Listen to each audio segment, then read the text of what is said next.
Meeting will be live streamed on Southwark Council's YouTube channel, and a recording of it will be available after this meeting. Please note, all guests will have their microphone muted when they join the meeting.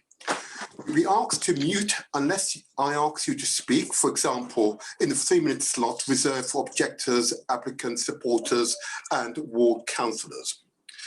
Please do not switch on your microphones until I've given you permission to speak. Attendees who are using the telephone dialing function on a smartphone are also muted. If I ask you to speak, dial 6 to unmute yourself. I repeat, if I ask you to speak, dial 6 to unmute yourself. To ensure that this virtual meeting runs smoothly, only one individual will be allowed to speak at a time. Any person speaking must be permitted to finish what they are saying without interruption. If I request that an individual stop speaking, they should do so immediately. Interruption may result in you being disconnected from this meeting. If a member of the committee wishes to speak, could I ask them to indicate via the raise hand symbol or on the message board? Members of the public are reminded that message boards is not for public use. Any messages left on the message board by members of the public will be disregarded by committee members. Bearing in mind that this meeting is live streamed and a recording will be available on the Council's YouTube channel, if you are planning to speak, you may choose to switch off your camera so that only your voice will be heard. Members of the public who are disconnected from the meeting due to technical difficulties should use the link or dialing instructions they were initially sent to return to the meeting. Members of the public are welcome to record, screenshot or tweet the public proceedings of the meeting. A copy of the Council protocol for reporting and filming is available on the Southwark Council's website. During the meeting, members of this committee will not access the internet except as it relates to the official business of the meeting, send or receive email, text messages, or tweet concerning the business of the committee to anyone outside the meeting. Please note that members may be accessing the agenda papers via the internet. I would now like to ask officers to introduce themselves and explain their role at this meeting. And I'll start with the planning officers, and if I can begin with Simon. Hello, I'm Simon Bevan. I'm the Director of Planning at Southwark, and I am here to advise on general planning matters. Thank you. Thank you. If I can ask Yvonne, please. Yes, Chair, I'm Yvonne Lewis. I'm the Strategic Applications Manager, and I am the Supervising Officer for the first item on the agenda. Thank you very much indeed. And I believe we've got Victoria Crosby.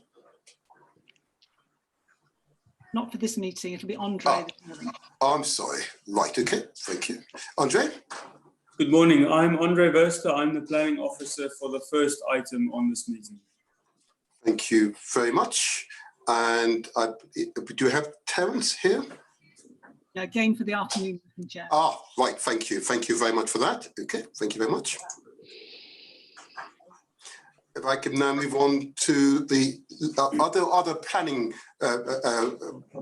department members who have not spoken, raised at this point. Colin Wilson and Liz. Yeah. Yes, so Colin Wilson, Head of Regeneration for Old Kent Road.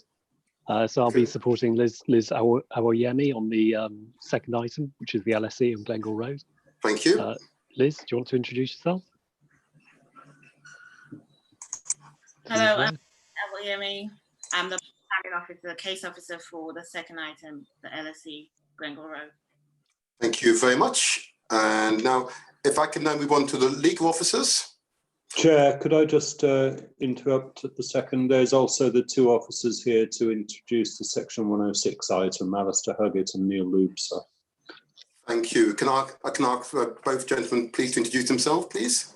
My name is Alistair Huggett. I'm the Planning Projects Manager, and I'll be introducing the first release of the Section 106 for affordable housing.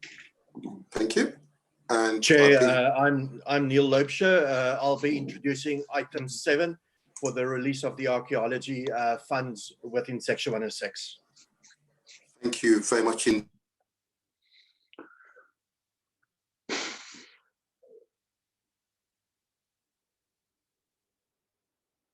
you. You're on mute, Martin. Chair, you're muted. I've no idea how that happened. Thank you. And I believe we also have, is Colin also with us as well? Colin, yes. So we'll be on for the second item, which is the LSE on Old Kent Road. Very good. Sorry, my notes are a bit screwed here. I believe I've now covered all the planning officers. Very good. Can I go on to the legal officers? Alex. Oh, Alex. Oh, Alex, you've got to speak up. There you are. You're on mute, Alex.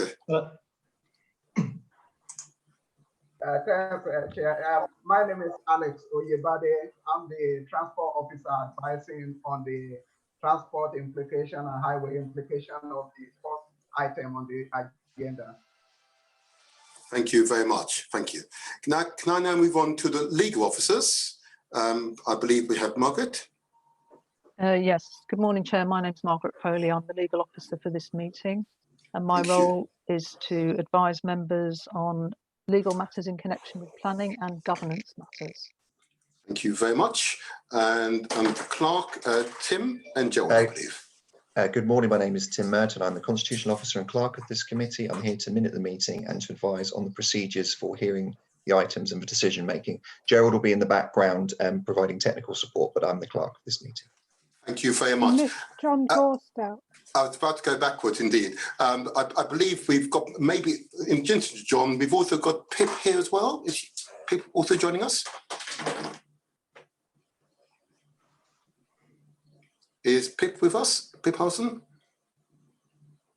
No? In that case, we go on to... Chair, there should be a name or Hassan, who is the transport officer for LSE. Right.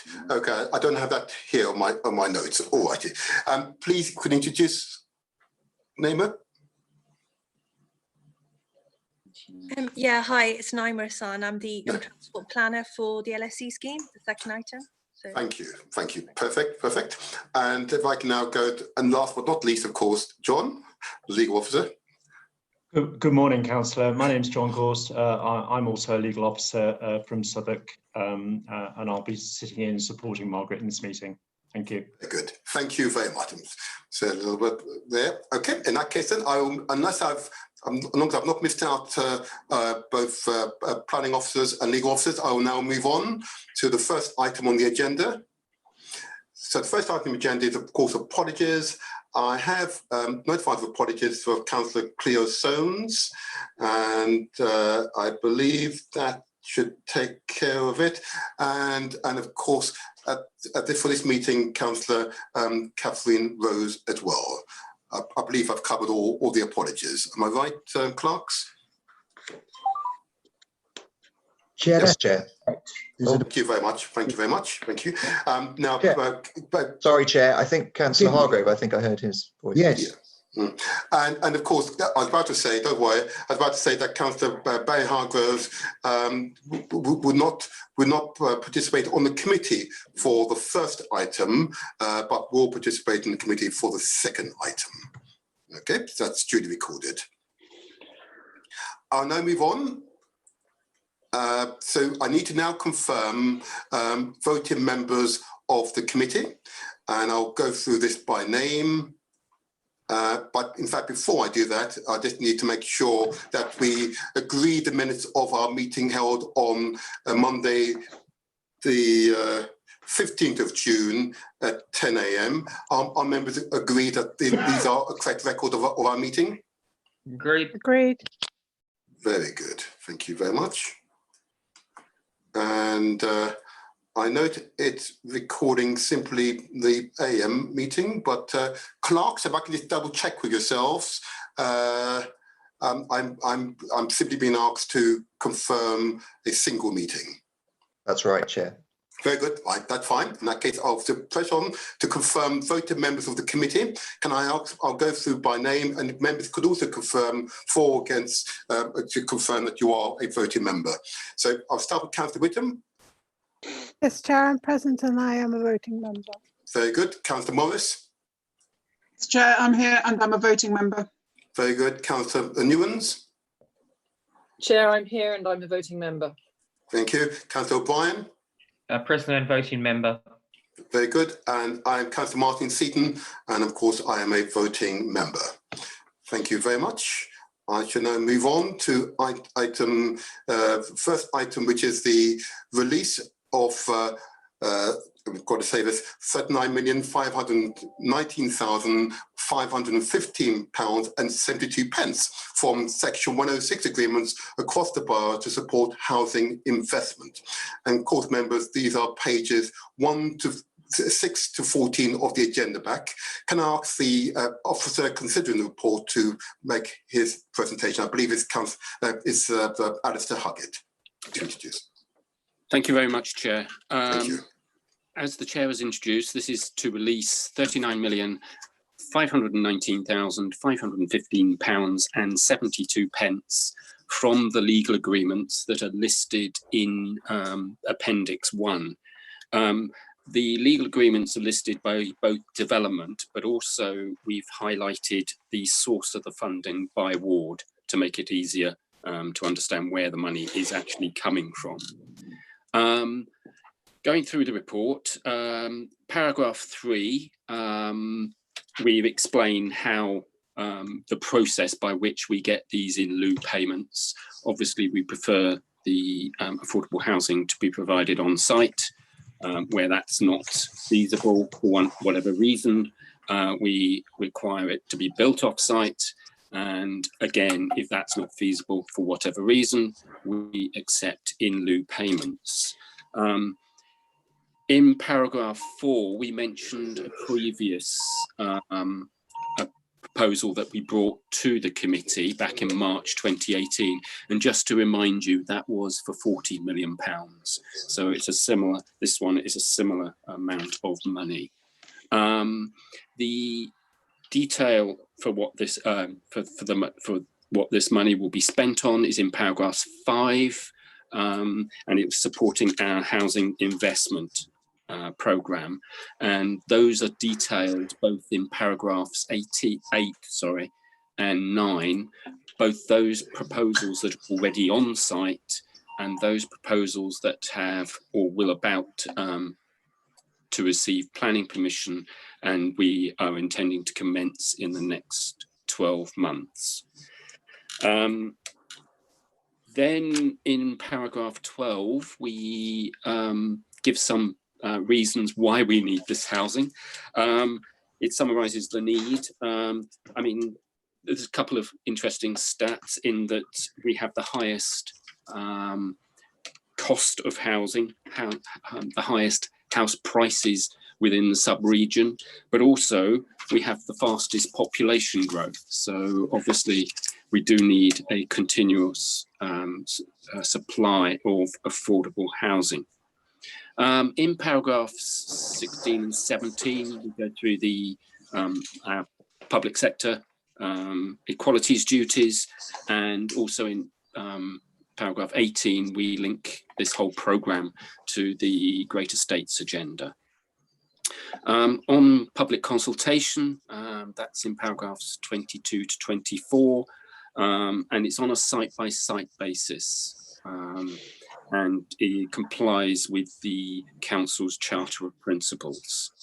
I just want to highlight one other paragraph, is paragraph 29 in the legal advice, where we've actually quoted one of the legal agreements, one of the quite large ones for Ludgate House on the river, and the financial obligation within that legal agreement is to be paid to the council into a managed pool of funds operated and utilised for the purposes of the construction, provision or delivery of new affordable housing, with the objective of creating mixed communities within the borough via the council's direct delivery programme or such other successor programme. So I think that summarises the report. So I would just ask the committee whether they would agree to the release of the funds of approximately £39.5 million. Many thanks, Chair. Thank you very much indeed. Thank you very much. Are there any comments that committee members wishes to make? I see two hands, Councillor Morris, followed by Councillor O'Brien. Councillor Morris. Thank you, Chair. As you might imagine, I'm not very happy about this. The ward councillors, I mean, £30 million is coming from Borough and Bankside and St George's ward, which was formerly obviously Cathedral's ward, and not a single penny of that money is being spent in either St George's ward or Borough and Bankside ward on council housing. I'll actually take issue with how it meets the public sector equality duty when residents are not able to access additional new affordable council homes rather in Borough and Bankside and St George's ward. So how do we meet the public sector equalities duty? And on paragraph 29, which you highlighted, Alistair, where it talks about creating mixed communities within the borough. Well, it isn't creating mixed communities because we're only getting the private housing in Borough and Bankside ward and everyone else is getting the council housing. So how is that a mixed community? Okay. I'm really, really upset about this. Yeah, first of all, I acknowledge your sentiment. You raised a number of issues there. I'm wondering if Alistair wishes to respond to any one of those issues. I will attempt to, Chair. Thank you. Thank you. The reason this money isn't going to anything at the moment in the wards that Councillor Morris mentions is that we are putting this money towards projects that are currently on site or projects that have received planning and are expected to commence in the next 12 months. Councillor Morris will be aware that we, or colleagues in the regeneration department, have been working quite hard in trying to find sites and also develop a project specifically on Styles House site to actually try and address some of the problems, because I'm aware that Councillor Morris made exactly the same comments in March of 2018 as well, and that is one of the reasons why we decided to have that second table in the report to emphasise this very issue. But I am assured that colleagues are working extremely hard to find suitable sites within the north of the borough, because it's not just Bankside, it's also London Bridge and West Bermondsey wards, to find sites suitable for affordable housing. Right here. Thank you for your response, Alistair. I suppose, Councillor Morris, I think your point had been noted, and as Alistair said, I recall similar observations being made on a previous occasion. Mm-hmm. I suspect this is a question really both for Alistair and our cabinet member for Great Estates, really to understand the programme of investment, where it's going, and if I may suggest, we're not going to resolve that matter here. Could I just ask, Chair, Alistair didn't answer the two very specific points that I raised, one about the mixed communities that he helpfully highlighted in paragraph 29, yeah, plus the public sector equalities duty. How is it equal if residents in certain parts of the borough are not able to access new council housing in the way that residents in different parts of the borough are? Okay, if I may, I'm not going to send it over to Alistair. I think what I've just said, that you made a point, it's a very similar point last year. We're not going to resolve it at this meeting, but I do think it would be right for a further meeting with yourself, the cabinet member for Great Estates, and Alistair and the regeneration team, to understand the programme of investments that are being brought forward. We're not going to resolve it here. And your quite specific question on the access to affordable homes is a valid one, but it's it is, if I may say so, that we're not able to resolve that question at this meeting, and I think the quite specific question should really go to the cabinet member for Great Estates. But we don't have that facility on this occasion. It would have been useful if that question had been a written question to me. Then I would have ensured you'd have had a comprehensive response. But we're not going to deal with it today, if I may. So I'm going to move over to Councillor O'Brien. Just based on what you've just said, Chair, I'll defer my question. It was just that the only site listed under London Bridge ward is not a London Bridge site. That was all. But given what you've just said, I'll follow up with Councillor Morris, and we'll get to the bottom of it. Very good. And as I said, I assure you, I will ensure that a meeting is organised so that members in the north of the borough can fully appreciate the programme investment that you can anticipate in that part of the borough. But clearly, the borough's aim is to build homes across the entire borough. So, of course, I would expect at times there's different areas of the borough which are not receiving attention but will be programmed at some point in the future. Alrighty, but these are valid points and they can be dealt with, and I prefer these crucial questions are notified in advance, and I can assure you I would always obtain a comprehensive response. Alrighty, if I may, now that are there further questions on the report? Councillor Whittam. Just to comment that being one of the northern wards in Rotherhithe, we are getting squillions of new council homes, and it's not always what you wish for. Indeed, I've tried to avoid that conversation, but indeed, you're right. Which is why I'm confident that we can get to the bottom of it, and we can. I believe those members who are feeling that they're not receiving immediate investment, I'm confident that the cabinet member for Great Estate will have their ward already in mind. But I do believe on the council's website there's a map of where the investment opportunities have been identified. So it's really a question of programming. Anyway, I won't take further questions. I'm now going to move on.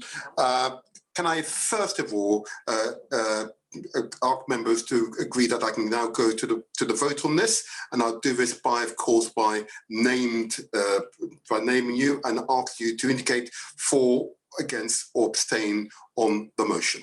And I'll begin, of course, with Councillor Whittam. Councillor Whittam, thank you. Councillor Morris. Against. Thank you. Councillor Newens. For, Chair. Thank you. Councillor O'Brien. Against. Thank you. And I'm, of course, present, and I'm for the motion. The motion is carried. I will now move on to the next item, which is item 7. Forgive me, get this right. Move it on. My notes are not quite as I would expect them today, but never mind. I go on to item 8, which is the development management report. The next item of business concerns the determination of plan applications. Sorry, Chair. Okay. Archaeology. There's a second section 106, which is item 7, Chair. Do you know, I'd actually ignored that for reasons. There we go. The second item of business, which is item 7, which is the release of £134,024.50 from the Section 106 agreement associated with the below development to fund the archaeology service until 2021. This is pages 15 to 18 of the agenda pack. Can I ask the officer considering the report to present? And I believe it's who I did introduce earlier on, Neil Lobster. That's correct, Chair. Thank you very much. I didn't introduce you earlier on, I don't believe. But anyway, okay, go ahead. Thank you, Chair. Item 7 relates actually to the release of £134,024.50 from Section 106 agreements to fund the archaeology, as you said, until 2021. The contributions comes from 9 legal agreements, which is highlighted in paragraph 15 of the report. The projects managed by the archaeology officer relates across the whole wards, all the wards of Southwark Borough. In regards to consultation, the release reports in the section 106 refers directly to a single purpose of funding for the council's archaeology officer and the monitoring of archaeology. Therefore, it was considered not to consult extensively because it was identified in the section 106 for a single purpose. The project will be managed by the design and conservation team, and it would provide an archaeology post, which would also be located within design and conservation team. The post originated from 1992, and at first it was funded, partly funded by English Heritage for 2 years. However, since 1992, it is the London Borough of Southwark's responsibility to fund an archaeology work within the borough. The archaeology officer will ensure the provision of archaeology investigations, post-excavation and protection and monitoring of the relevant sites. Owing to the importance of the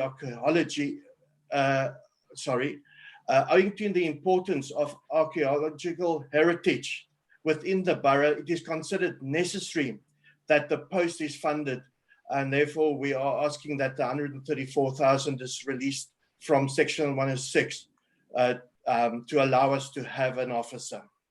Thank you, sir. Okay, thank you for that. I don't believe we need to have a discussion this one, but are members happy to? Sorry, Chair. Councillor Whittam was indicating in case. Did you? Oh, please, Councillor Whittam. I was just going to say this is absolutely vital work if we're going to protect the heritage that's around us, especially with all this building work going on. So I'm very enthusiastically in favour of this. Me too. Absolutely, absolutely. Which I'd hope that there is a general consensus that Southwark is a borough with many architectural and historical treasures which we should seek wherever possible to retain and preserve for future generations. So, if I may, would you be happy if I propose, and for you, Councillor Whittam, for you to second the motion? Agreed. Thank you very much. Now, I'll again call on members by name and ask if they would confirm if they're for, against, or abstain on the motion. Sorry, Chair. Sorry, Chair. Okay. Councillor O'Brien's indicated wish to ask a question. Why can I not see people today? Anyway, there you are. Councillor O'Brien, please go ahead. Sorry, Chair, I'll make sure I put it in the chat in future. Just a quick one. Just wondering over how many years will this funding pay for the archaeology officer before we need to find more money? Good question. Chair, we are looking at a 4-year funding, but we are visiting funding each and every year, so that we have got an officer in post to protect the heritage within the London Borough of Southwark. At the moment, we're looking, this is with the current funding that we have, around about a 4-year period. Okay, thank you. Very good. Thank you, Councillor O'Brien. And yes, we'll have to make sure I can see people from now on. Right, then. So the motion has been seconded. I'll now move to the vote. And if I begin with Councillor Whittam, are you for, against, or abstain on the motion? For, Chair. Thank you. Councillor Morris? Yes, I'm for, Chair. Thank you. Thank you. Councillor Newlands? For. Thank you. Councillor O'Brien? For. And I'm Councillor Martin Seaton. I'm for the motion. The motion is carried. Thank you very much indeed. Now, I'll now move on to which is now correctly space for me for item 8, which is the development management. The next item of business concerns the determination of planning applications. I'd like to remind everyone of the committee's guidance and conduct of business. Officers will present the report, outline their recommendations, and answer questions raised by the committee. If present and wishing to speak, the following may then address the committee for no more than 3 minutes each. A spokesperson representing any objector to the application, and by now you need to identify the single spokesperson. If more than one objector wishes to speak, the time will be divided accordingly within the 3-minute time slot. Followed by the applicants or their agents, indeed followed by the spokesperson representing any supporter of the application who live within 100 metres of the development site. And last but not least, a ward councillor representing the area affected by the proposals. Each speaker should restrict their comments to the planning aspects of the proposals and should avoid repeating information which is already in the report. The meeting is not a hearing where all participants present evidence to be cross-examined by other participants. At the end of each representation, the committee may ask questions of the presenter. Speakers should leave the committee on subjects in which they would welcome further questioning. Ward members in attendance and those nominated to speak on behalf of objectors, supporters and applicants may be asked to make further brief contributions in case any issues need to be clarified after they've addressed the meeting. This is not a meeting, this is not an opportunity to take part in the debate of the committee. After receiving all submissions, the committee will debate the application and consider the recommendations. This is the council meeting which is open to the public. There should be no interruptions from the public.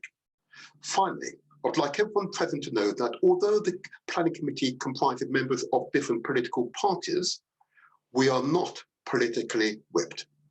Our decisions are made in accordance with the council planning policy and based upon the information contained within the relevant reports, together with the consultation responses and any verbal submissions made today. How we approach this application is set out in the development management report at item 8. And if members are happy to note the report, we'll move to considering the planning applications. Are you happy, members? Yes, Chair. Thank you very much Yes, indeed. Chair. Thank you very much indeed.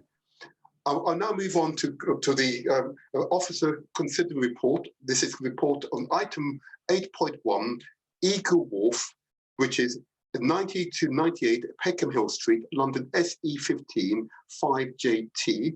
Members, this is pages 23 to 100 of the agenda pack and the relevant pages in the addendum report. Can I ask the officer who is considering the report to begin their presentation? Thank you, Chair. I'll just share my screen.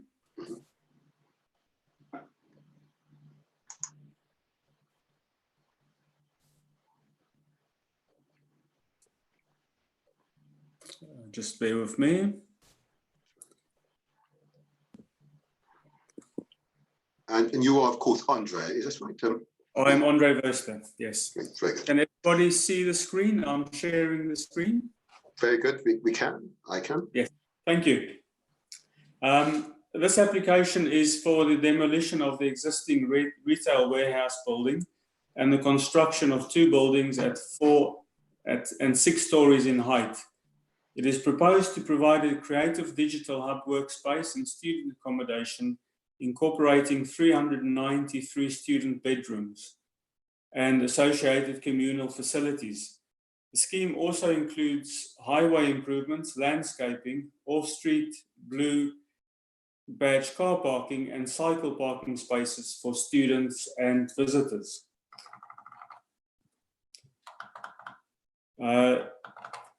In paragraph 1 of the officer report, it is recommended that planning permission be granted subject to conditions and the applicant entering into an appropriate legal agreement, and that in the event that the legal agreement is not completed by 25 January 2021, the Director of Planning be authorized to refuse planning permission. Now this is in the addendum report as the officer report refers to 25th of September 2020. Now, as you can see on this slide, the site is outlined in black and located on the western side of Peckham Hill Street within the designated Peckham Town Centre. The site is bounded by Bonner Road to the north, Surrey Canal to the west, and the recently completed development Mount View Academy to the south. You can see the site is outlined in red, and it has an existing two-storey building which is set back from the main road and which is vacant. This was previously in A1 use as a timber merchant. To the front of the existing building is a customer car park with approximately 40 vehicle parking spaces. The car park was also used as a delivery area. The site is currently accessed via Peckham Hill Street and Bonner Road. The site is located within the Peckham Hill Street Conservation Area and is adjacent to the Rye Lane Conservation Area to the south, but does not include any listed buildings. The site is located immediately north of 3 Grade 2 listed buildings, numbers 98 to 101, 108, 102 to 104, and 106 to 108 Peckham Hill Street. Those are the semi-detached properties. The site is located within the Peckham and Nunhead Action Area, the Peckham Core Action Area, the Urban Density Zone, an Air Quality Management Area, Flood Zone 1, and within a critical drainage area. Surrey Canal is located directly to the west, and this is designated as Metropolitan Open Land and a site of importance for nature conservation as well. The next slide shows the floor plan of the proposed development. And the site is a short walk from University of Arts London's UAL campus to, which is in Camberwell College of Arts on Peckham Road, and another campus at Elephant and Castle, which is easily accessible by public transport or bicycle. The site would be owned and run by UAL for its own students, predominantly those enrolled at the nearby Camberwell College of Arts in Peckham Road. The ground floor layout shows the ancillary student accommodation facilities in pink and the digital hub in blue. And on the plan, you can also see it's under the clump of trees marked 21. There are 3 blue badge car parking spaces which will be provided within that courtyard. And it is also proposed to replace the existing vehicular crossover from Peckham Hill Street at the front of the site with a continuous footpath across the site frontage. The pedestrian access from Peckham Hill Street would only be used by students and visitors, and would also provide access to cycle parking spaces within the ground floor landscaped area. Users of the digital hub would have access to short stay spaces outside the entrance along Bonner Road, which is next to the blue marked area on the plan, and also long stay cycle spaces, which would be provided in a secure area within the building and access via the reception space. The current vehicular access from Bonner Road would be maintained and would be used for delivery and service vehicles. The next slide is zoomed in more on the digital hub. The applicant's vision for the proposed digital hub is that it would help create the pathways for local people to engage with and enjoy careers in London's creative economy. The digital hub would have 2 key functions. It would be a space for people of the local community to meet and learn digital skills, and it would be a startup workspace for individuals and small businesses in the creative arts. The use class for the digital hub would be B1, D1, and the hours of operation requested initially has been amended in the addendum. It's now proposed to be 7 a.m. to 10 p.m. during weekdays and between 9 a.m. and 5 p.m. on Saturdays and Sundays. Previously, Sundays weren't included. And accordingly, condition 26 it should be amended to reflect the additional opening hours on a Sunday. The digital hub represents the latest phase in UAL's evolution and would nurture creative businesses crucial to the borough's and London's ongoing success as a global hub for creative business. The digital hub will be run and managed by UAL as a completely separate facility to the student housing with a standalone access on Bonner Road. No access to Surrey Canal is proposed. However, the building has been designed so that in the future, with the approval of the council, access could be taken directly from Surrey Canal. UAL has committed to operate the facility on a not-for-profit basis, and whilst it will need to cover running costs, it is not the intention to run the digital hub as a commercial facility. The layout of the digital hub would allow it to be flexible and adapt to the needs of future users.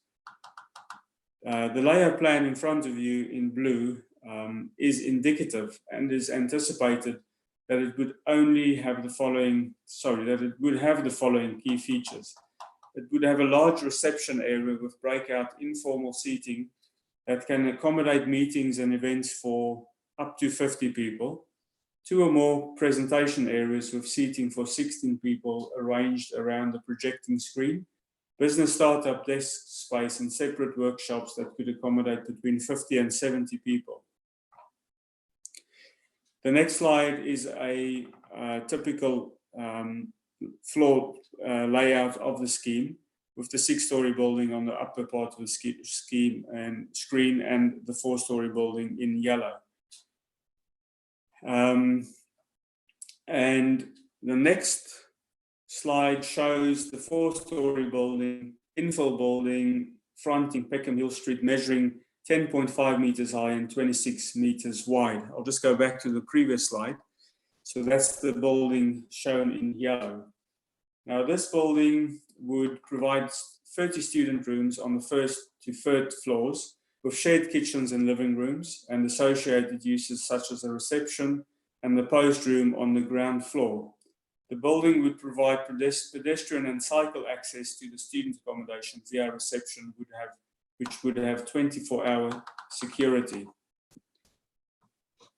Back to the 4-story building on Peckham Hill Street. It would be comparable in height, massing and fenestration arrangements to the Georgian semi-detached houses on either side to the adjacent Mount View Academy, which is on the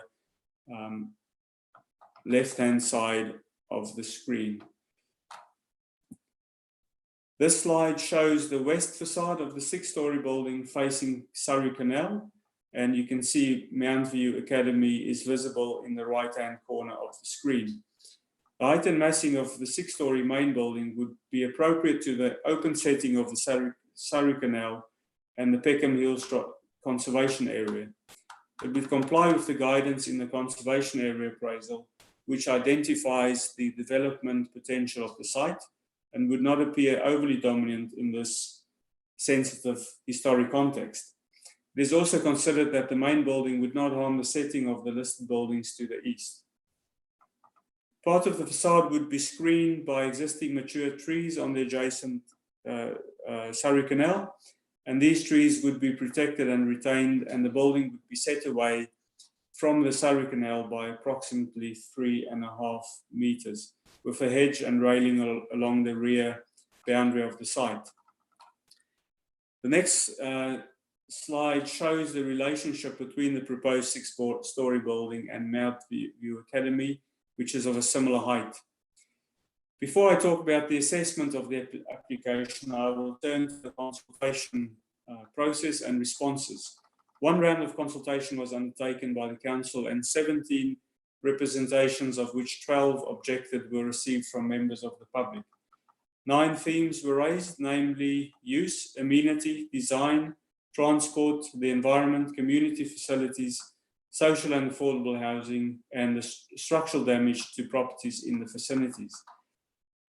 These matters are assessed in the relevant parts of the report, but I will give a brief summary of the principle of the proposed development in terms of land use. The loss of the A1 use is assessed in the context of Safe Policy 1.7 and Policy 34 of the emerging New Southwark Plan. Given the distance of the site from the core of Peckham Town Centre and its dislocation from other retail uses, it is not considered that the loss of retail use in this location would harm the vitality or viability of Peckham Town Centre.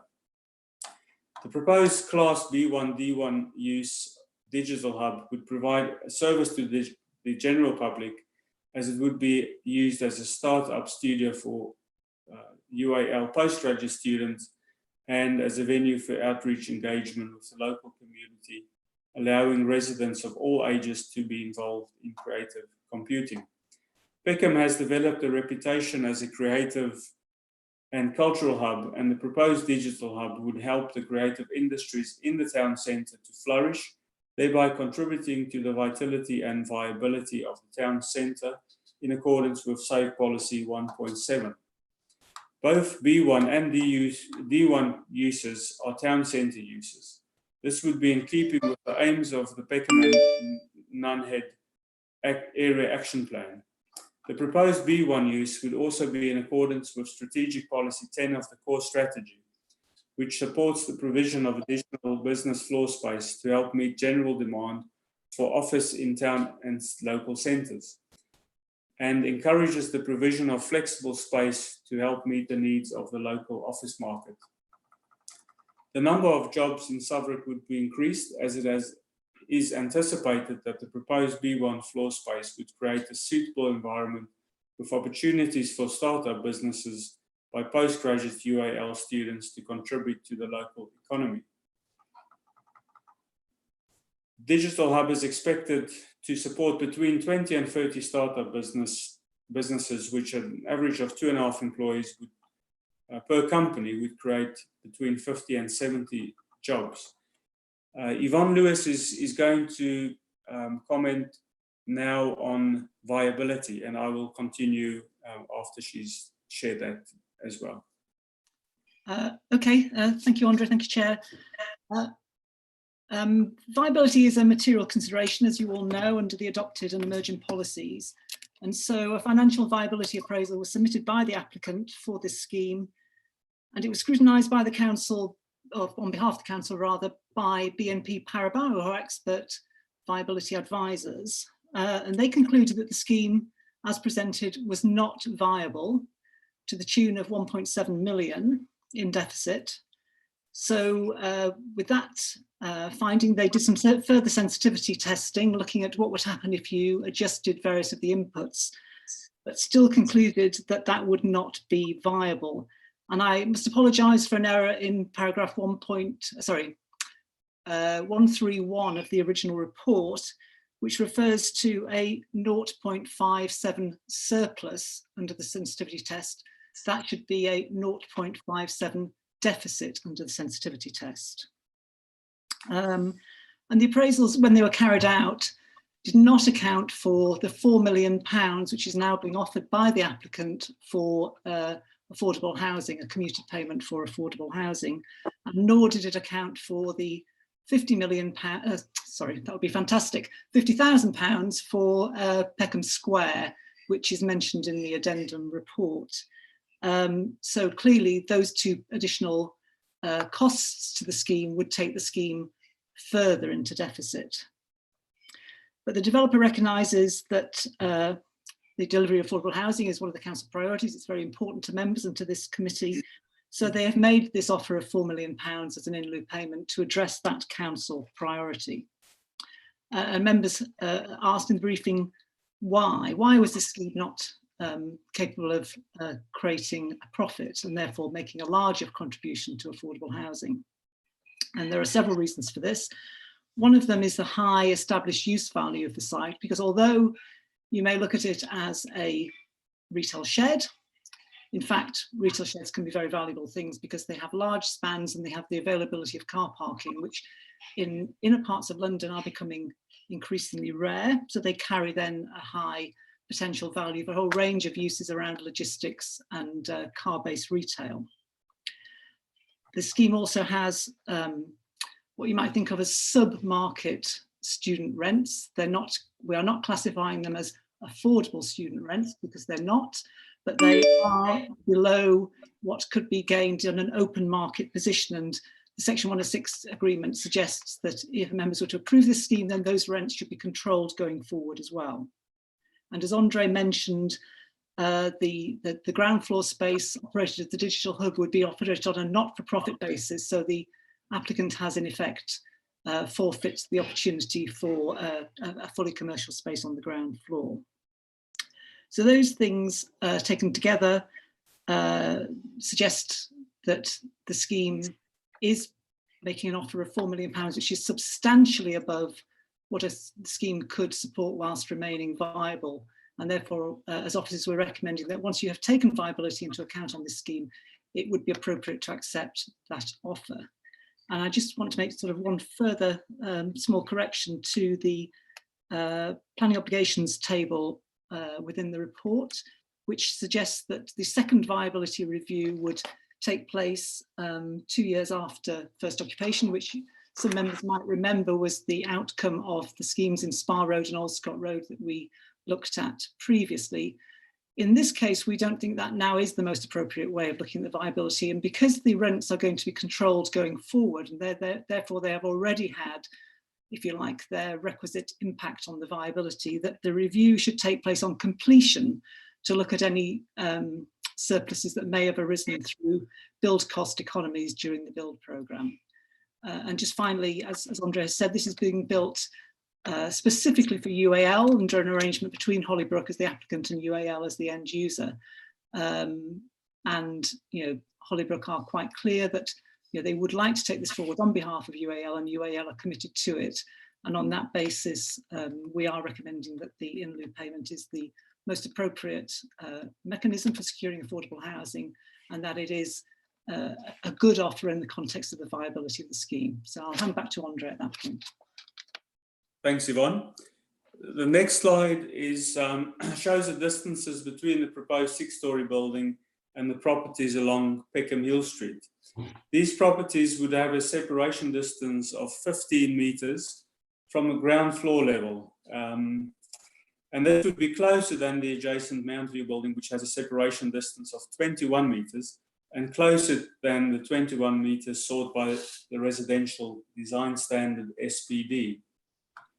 Now there's different measurements there, and I hope you can make out there's annotations showing 4 stories, 5 stories, and 6 stories, and then the main 6-storey building at the back. So the distances increase as one goes further back. Now that, as I said, that 6-storey building is staggered, with the closest projecting elements having windows facing north and south, and blank elevations facing eastwards towards these residential properties. So no windows on those elevations facing the Peckham Hill Street properties. Ground floor windows along the east elevation would not allow for increased opportunity for overlooking, and there's in excess of approximately 25 to 30 metres between the upper floor windows in the recessed east elevation and the rear elevation of the existing neighbouring properties. Overall, the proposal would protect the residential amenity of neighbouring properties and would not result in undue overlooking or loss of privacy for neighbouring occupants. Now, the next 2 slides was taken from the daylight and sunlight assessment, and this slide shows the existing and the existing building in bright green. Now, the daylight and sunlight report shows that the proposed development performs well, with over 90% pass rate in each of the 3 standard tests, which is good for an urban area, and particularly when the existing building on site is low rise. I will conclude now. In conclusion, the application is a sustainable redevelopment of a brownfield site in a highly accessible town centre location. It would support the future success of UAL as an important contributor to the creative and cultural life of Peckham and Southwark. It is therefore recommended that planning permission be granted, subject to the proposed conditions and completion of an appropriate legal agreement to secure the necessary planning opportunity. Thank you, Chair. Thank you very much. Now, members, I'm not able to see if you've indicated you wish to speak. You might want to put your digital hands up. That might help. Those who wish to speak on this one. Alternatively, Chair, they can send a message on the group chat. Yeah, that's the other.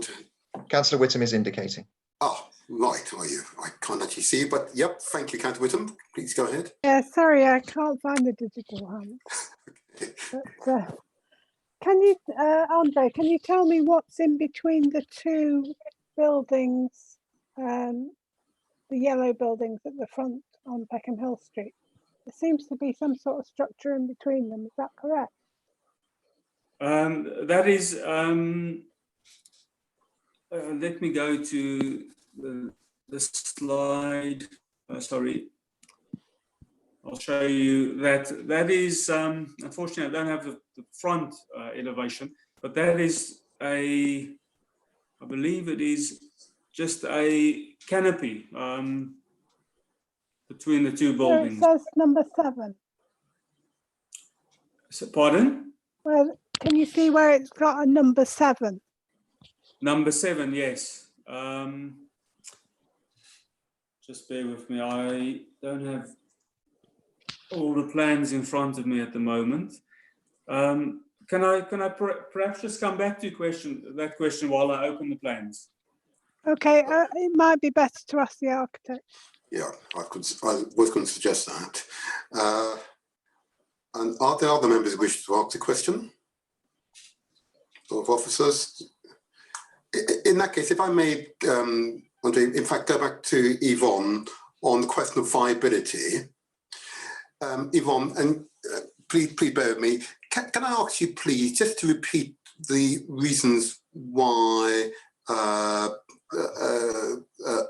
viability team have confirmed that this scheme is not viable and compliant with our policies? I mean, the first reason you gave, can you just repeat that reason for me, just for clarity's sake? Yes, Chair. I mean, there will be a whole wealth of reasons. Of course, of course. Well, perhaps not being the best term to use in that context, but a number of reasons. But the three that I sort of highlighted to the committee were, firstly, that the existing building on the site, although it is, you know, on the surface of it a large format retail building, in fact drives a very high established use value, because there is actually an increasing demand for large span buildings which are capable of being used, particularly for car-based uses, because this site has quite a lot of car parking available to it and direct street access for those vehicles.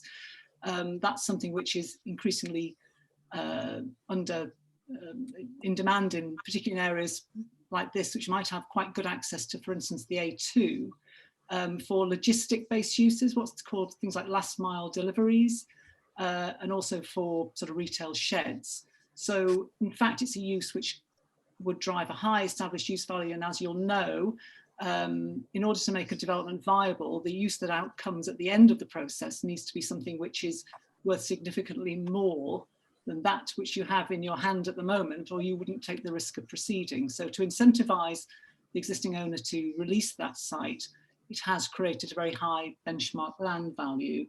And the other brief things I pointed to, I think, were the rents of the student housing units, which are not, as I said, we're not going to call them affordable student rents because they are slightly higher than the affordable student rent would be, but they are pegged below a full open market direct let student housing unit. In other words, they're not going to drive the optimum value you could have if you release these on an open market basis. And then finally, I think the other point I made was that as Andre had said, the digital hub is not going to be used on a commercial basis. So they've forfeit what might have been an opportunity on the ground floor to put a fully commercial in there. Understand you. And if I may, Yvonne, just to clarify, the sort of 4 million that has been offered to us, would that you could, to use the old term, in lieu payment, would that therefore bring the total contribution to, so it's policy compliant, or would we be expecting a higher figure from an applicant to ensure it is policy compliant? Well, if you were to take policy compliance as being 35% of the habitable rooms and priced at 100,000 per habitable room, then no, it would not be policy compliant. But of course, the policy does go on to say that you must consider the viability of the scheme. And Understood that. I understand that. So no, this isn't a 35% policy compliance. And how much would be required if it were policy compliant? I think the report says 16.6 million. Right. So we've been offered a third of what would normally be expected. Okay. Notwithstanding the conditions that this is a relatively open plan site. I've heard your technical descriptions of why an open plan site, two levels. It's quite familiar to all of us who are familiar with Peckham. It's a relatively straightforward site from a development point of view. There are no poisons, there are no excavations which are necessary here. It is simply the use that the site could potentially be used to, which has caused the initial acquisition price to be so high, which is what is causing the difficulties here on the viability scheme. That will be a reasonable summary. Would I be right? Yes, I mean, we wouldn't call it an acquisition price because we wouldn't take into account what they actually paid for it. In terms of its, at the moment, you could argue that the landowner could, with very minimal work and very minimal costs, have an asset which was worth a lot of money. So they need to be persuaded to release the site for an alternative use, and that because the existing use drives a high value, there is a cost in doing that. So although it may look superficially to be a relatively straightforward proposition, you have to take into account the benchmark land value. Understood. And at this juncture, with those factors to take into account, we as a body, we've been asked to sacrifice what is enshrined in our policy, which is also the backdrop all investors or developers must take into account. We've been asked to compromise. And what we gain are student accommodation with commercial element for startup businesses and some additional jobs in the area. That's what essentially we've been asked to assess, and I can begin to look at each of the various paragraphs in the report, but I believe that's what we've been asked to assess. And the question for me is whether or not the applicant has mitigated sufficiently. If the amount offered were half, at least half of our policy, that might be something, but a third seems somewhat challenging at this stage, but thank you anyway. Thank you for your response. Are there other committee members who wish to make any comment on the report first of all? And I'm really taking questions on the report proper rather than general comments. Chair, Councillor Morris and Councillor Newens have indicated. Thank you. Councillor Morris, first of all. Yes, thank you, Chair. So I just wanted to clarify something, if I may, and it may be that this is a question I need to ask the applicant. So if that's the case, Yvonne, just let me know straight away. I just wanted to go through this commercial element of it, because in the report, it describes it as fulfilling the council's policies because of the commercial use. It's not really commercial, and you've got to be, you get sort of the opportunities that are offered by the professionals within UAL. It's not really well, as you said, if it was commercial, they'd actually be making enough money on it probably to make it pay better than it does. I'm just wondering if it fully meets our policies in the sense of what it offers, because it seems that you've got to have some link to Camberwell College of Arts or to UAL to be able to access it, and then it's not really clear that you will have actual business space in there unless you were a student. So I just wonder if you can clarify how well that meets policy. And as I say, if it's a question for the applicant, then just say so. Well, I'm sure the applicant and UAL themselves will want to comment on that. But what I would say is we have policies around encouraging uses which activate town centres. We think this does this. We have policies around enhancing education and opportunities to participate in creative industries, and it does that. You are right, as I understand it, that the startup space, the incubator space, is primarily targeted at those leaving UAL.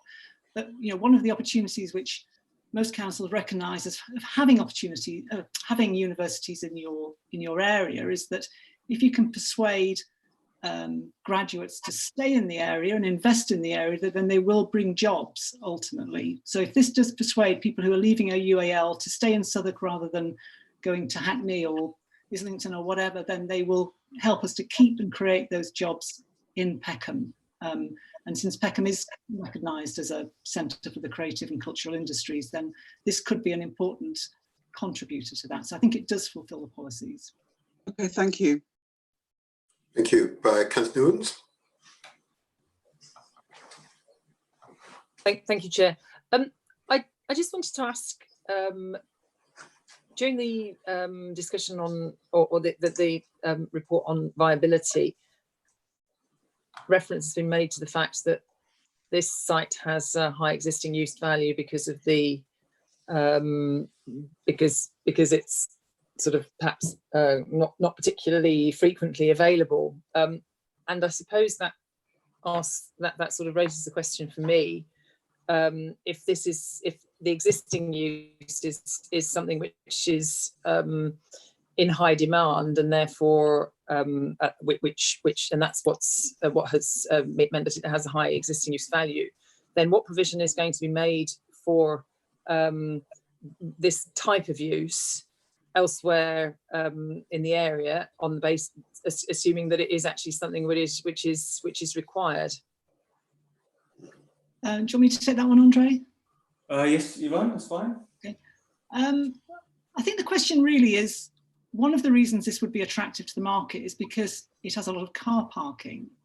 So in other words, it could become a car-based retail offer, or potentially a logistics and distribution location. And I suppose one of the questions is, is that something we would want to encourage in Peckham Town Centre?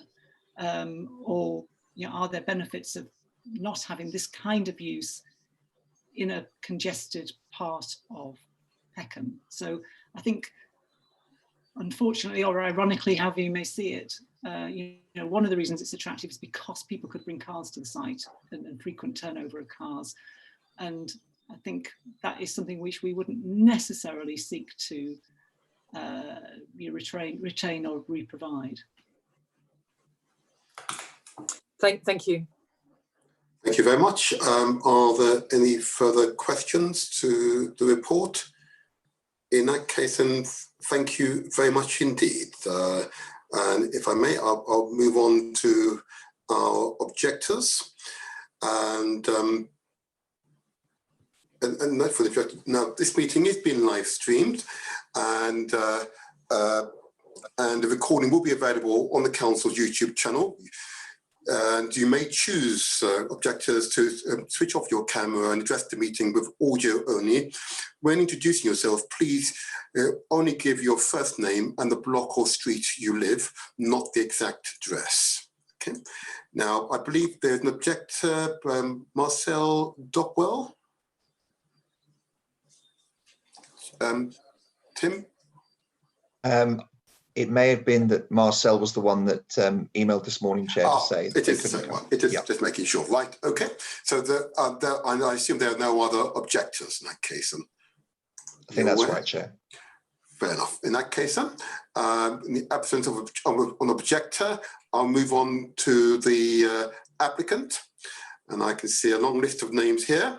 First of all, can I just confirm that Sir Nigel Carrington and Professor David Crowe are present, first of all, and Justin Olcombe. Nigel Carrington's present. Very good. Present. And Justin Elcombe, I'm present. Very good, very good. And who will be your speaker? Nigel Carrington was going to kick off, if that's all right. Fair enough, fair enough. First of all, can I ask you all, each of you, just to introduce yourself formally, just for the record, and then I'll start the clock when you're ready, please. Okay. Good morning. I'm Nigel Carrington. I'm Vice Chancellor of University of the Arts London, and I'm delighted to speak about our plans.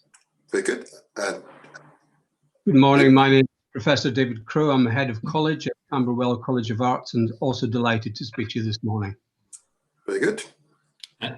And hello, I'm Justin Elcombe. I'm Director of Hollybrook, local developer and builder, and also delighted to speak to you this morning. Very good. I understand you have a whole raft of colleagues present, able to ask quite specific questions in response to committee members' inquiries. So that's fine. In that case, when you're ready, I will start the clock. Are you ready? I'm ready. Very good. I will start the clock now. If you have 3 minutes. Thank you. Well, as you know, UAL has had its roots in Peckham and Camberwell since the beginning of the 20th century. In fact, we opened in 1898.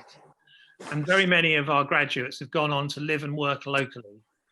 They contribute to the artistic, social and economic fabric of the neighbourhood, and we do place great importance on our involvement in the local community.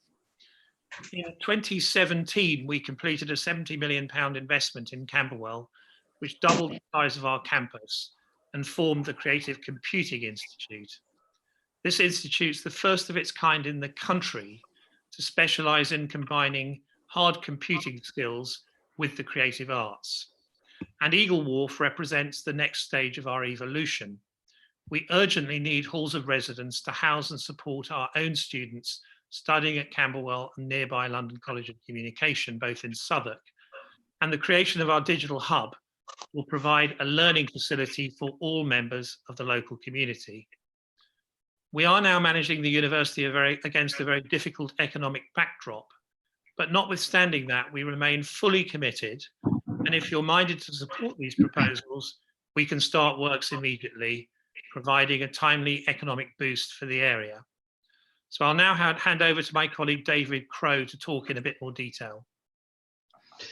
Thank you, Nigel. Central to our proposals is the creation of an exciting digital hub, a learning space for the Peckham community to acquire essential digital skills in a friendly environment with the support of our staff and students from the Creative Computing Institute. Peckham residents will be able to participate in events and classes so they can develop a range of digital skills from beginner through to specialist expertise in digital tools so they can enhance their job prospects across different industries. The hub will provide a permanent home for our existing community projects, such as our recent after-school coding club, which has been successful in providing IT mentoring to young people in Southwark. We're grateful to all of our community partners who've engaged with us, particularly welcome the support of Sarah Priest from the Mount View Academy, who's here today if you'd like her to comment on our proposals. To ensure the hub is tailored to local needs, we'll also facilitate a steering group with local community representatives and ward councillors. Now hand over to Justin Elcombe from our development partner Hollybrook, who will speak briefly about the delivery of the scheme. Hello and thank you. Hollybrook, we're a local builder.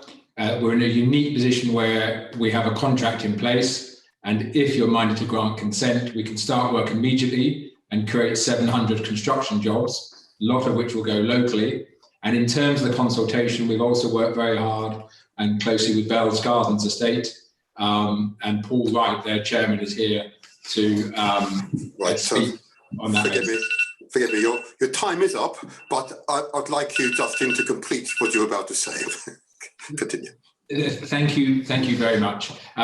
We have worked very hard over the last 3 years with your officers, with members and the university to get this project to the stage it's reached today, and it hopefully is a very historic stage in its life. It's a very exciting project. It's bespoke to the university, and I believe it can make a very valuable contribution to Peckham. And I'm more than happy to talk about, if people really want to know the details of trying to acquire the site, but needless to say, we worked really, really hard at that and haven't overpaid for the site. If we had, we wouldn't have a project in front of you. So thank you for your time. Thank you all for your presentation. Members, I can't see if you're indicating. I see Councillor Whittam's digital hands up. I assume that's correct. Councillor Whittam? Yes, Chair. Very good, thank you. Go ahead. Thanks very much for your presentation. Can I ask, are Mount View students going to be able to access the accommodation as well? I think the university can answer this, but at the moment it's targeted for UAL students because their demands are so high. I know that there have been conversations between Mount View and UAL, and I suppose Nigel would need to comment on that. Thank you. I look forward to it. Nigel Counton? Well, we have got huge demand in the area from our students who, of course, are currently renting private homes in shared accommodation. So I would anticipate that it will be filled by UAL students. But if that were not the case, then obviously we would look to Mount View and tries to accommodate some of their students as well. There is a real shortage of student accommodation that is not commercial in the borough. So there are very few student halls of residence in the borough other than private developers, which of course are much more expensive. Really noted. Councillor O'Brien. Thank you, Chair. Just some practical terms. How do you plan to reach out to the people of Peckham to let them know about the facilities available at the hub? David, would you like to take that? Yes, sure. So we would be continuing the work we're already doing in a temporary building with some local community groups through the resident associations. We also have some work with the local schools. We have a teachers network.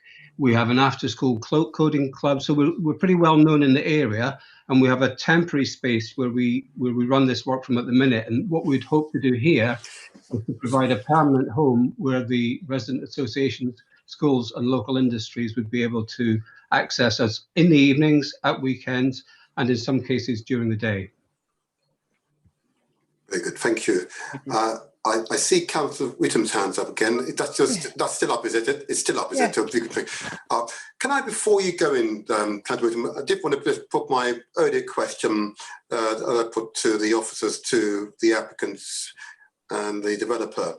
I would express my real concern and disappointment that the affordable quantum and the values attached to it is not being met.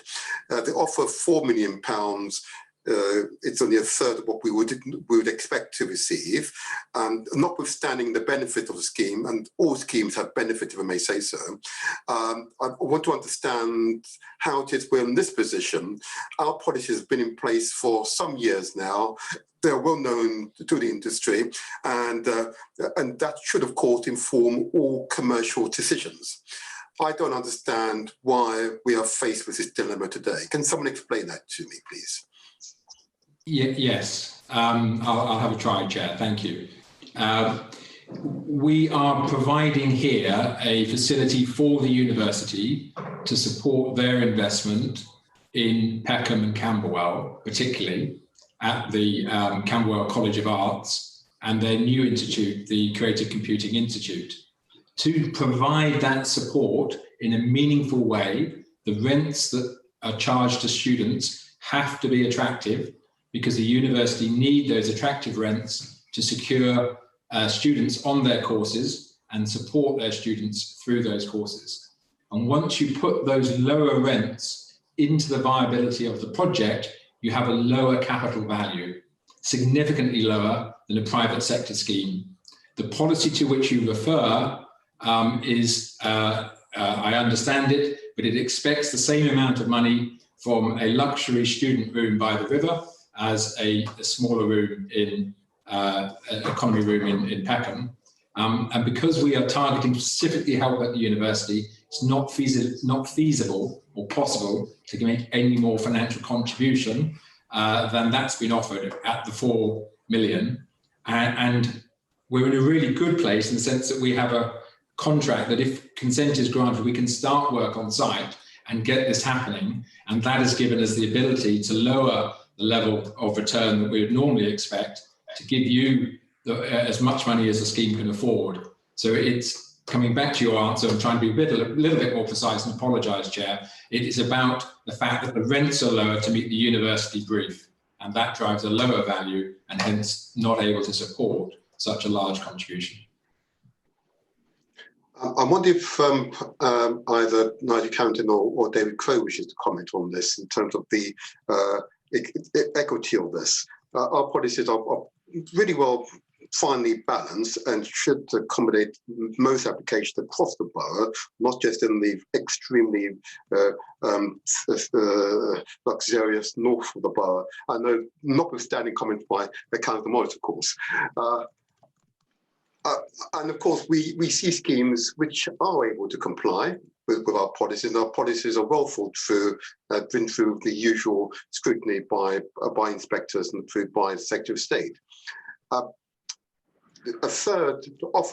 a third of our expected value, forgive me, seemed derisory at first glance, notwithstanding the benefits of the application. Okay, all applications have benefits, so we have to take a view as to whether or not there's a strenuous effort to comply with our core policies, and this aspect of our policies is about equality of access. So I'm interested to hear comments from David Crowe, Nigel Carrington. Please, I'd like to hear your comments. Can I start? Nigel Carrington. Of course, we understand your objectives. The problem we have is that all rents for students in new accommodation are, for students, very, very high.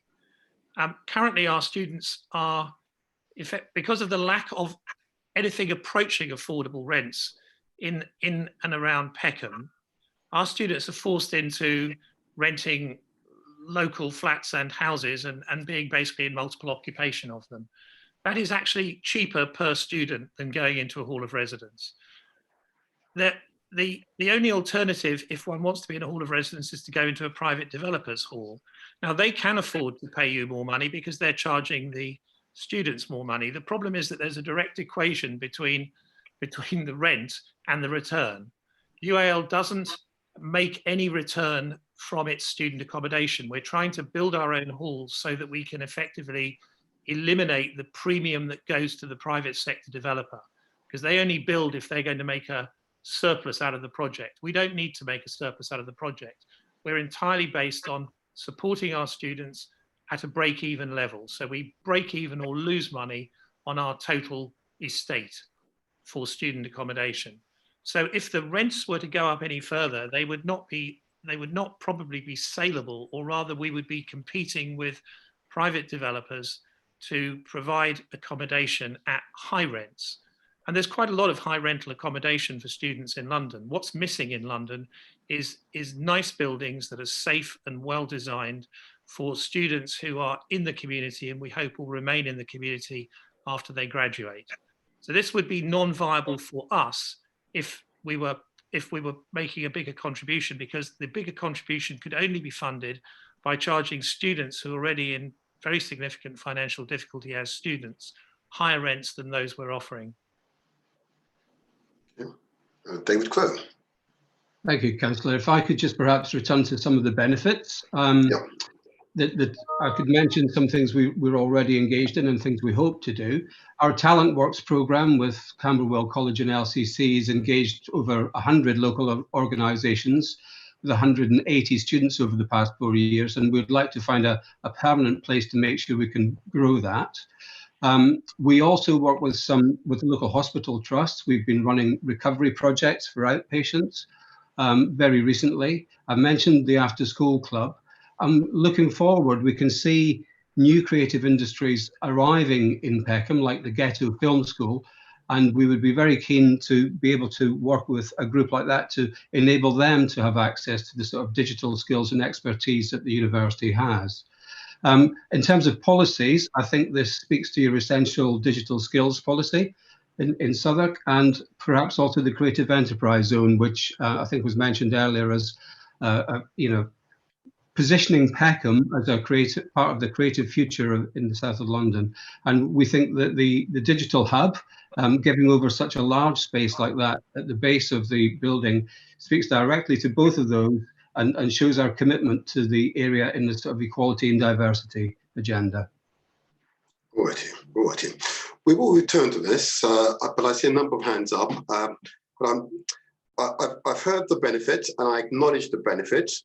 What we as the committee have attempted to do, and whilst all applications are unique in their own way, is compare this with similar applications which are compliant.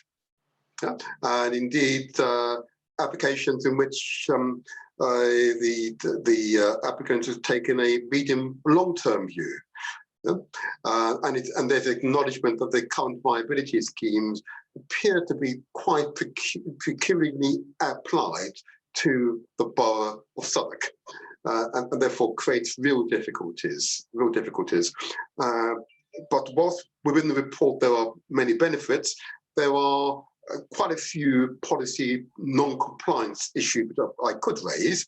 But first of all, I'm going to take questions from committee that we'll come back to these issues. I'll take Councillor Whittam and then Councillor O'Brien. Councillor Whittam. Yes, I was interested in what's in between the two buildings on Peckham Hill Street. The one's coloured in yellow on the map. Is that some sort of covered way, or is it regulated at all? Because I could just imagine people hanging about there and creating nuisance. Justin, you're on mute. You're mute, yeah. You are on mute, Justin. Sorry. Thank you, Chair. It's the Porter's Lodge. It's the entrance to and from the student housing. So, Councillor Whittam, it is actually a building, and it's a ground floor building that you walk through. It's where the security is, and it's the only way in and out of the student accommodation. So, as you look at it from the front, you'll have the two buildings either side and the ground floor link building in between the two. Hopefully that explains it. Thank you. Thank you. Thank you. Councillor O'Brien. Thank you. If I could just bring you back to the rent thing again. Now, I understand that affordable student rent is at 55% of the student allowance, which is roughly around £160 a week. But you've made a strategic decision to make your minimum rent £180 per week, and obviously more students will benefit from having a reduced rent. But I'm just slightly concerned about those particularly hard up students that would have benefited from the £160 rent rate. And I just wondering what your thinking was as to why you came to the conclusion that the higher rate across a greater number of rooms was the better way to go. Shall I take that? We do have, we're fundraising for basically grants, bursaries for students from from disadvantaged families.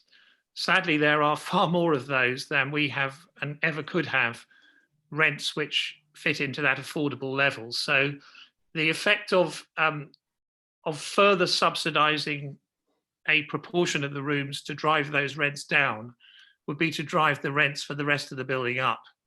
So we'd still have students who came from very disadvantaged backgrounds who were homeless because they would be unable to access, they would stand no chance of accessing those higher rents, which would be necessary to counterbalance the lower rents of the students in the £160 rooms. So we really create a new problem for a group of students who are just as needy as the students in the subsidised rooms. And the problem with the policy is that it forces up the rest of the rents in the building in order to help a small proportion of students. Our preference is to, our strong preference is to try to fundraise externally for bursaries for students so that we can give them effectively an additional grant on top of their government loan to help to support their living costs in London. And it's really just that seems to us the fairest and most equitable way for us to try to help as many students as we can, rather than have a small number of rents, and they will be very small in relation to the total number of students studying at Camberwell and London College of Communication, which are subsidised in that way. Thank you. Good answer, and I wish you the best of luck in securing the funding for those grants. Thank you. If I may ask you on that subject, how successful have you been in the past in raising money for those grants? Is this usually a successful venture for you, or is it hard graft? It's very hard graft.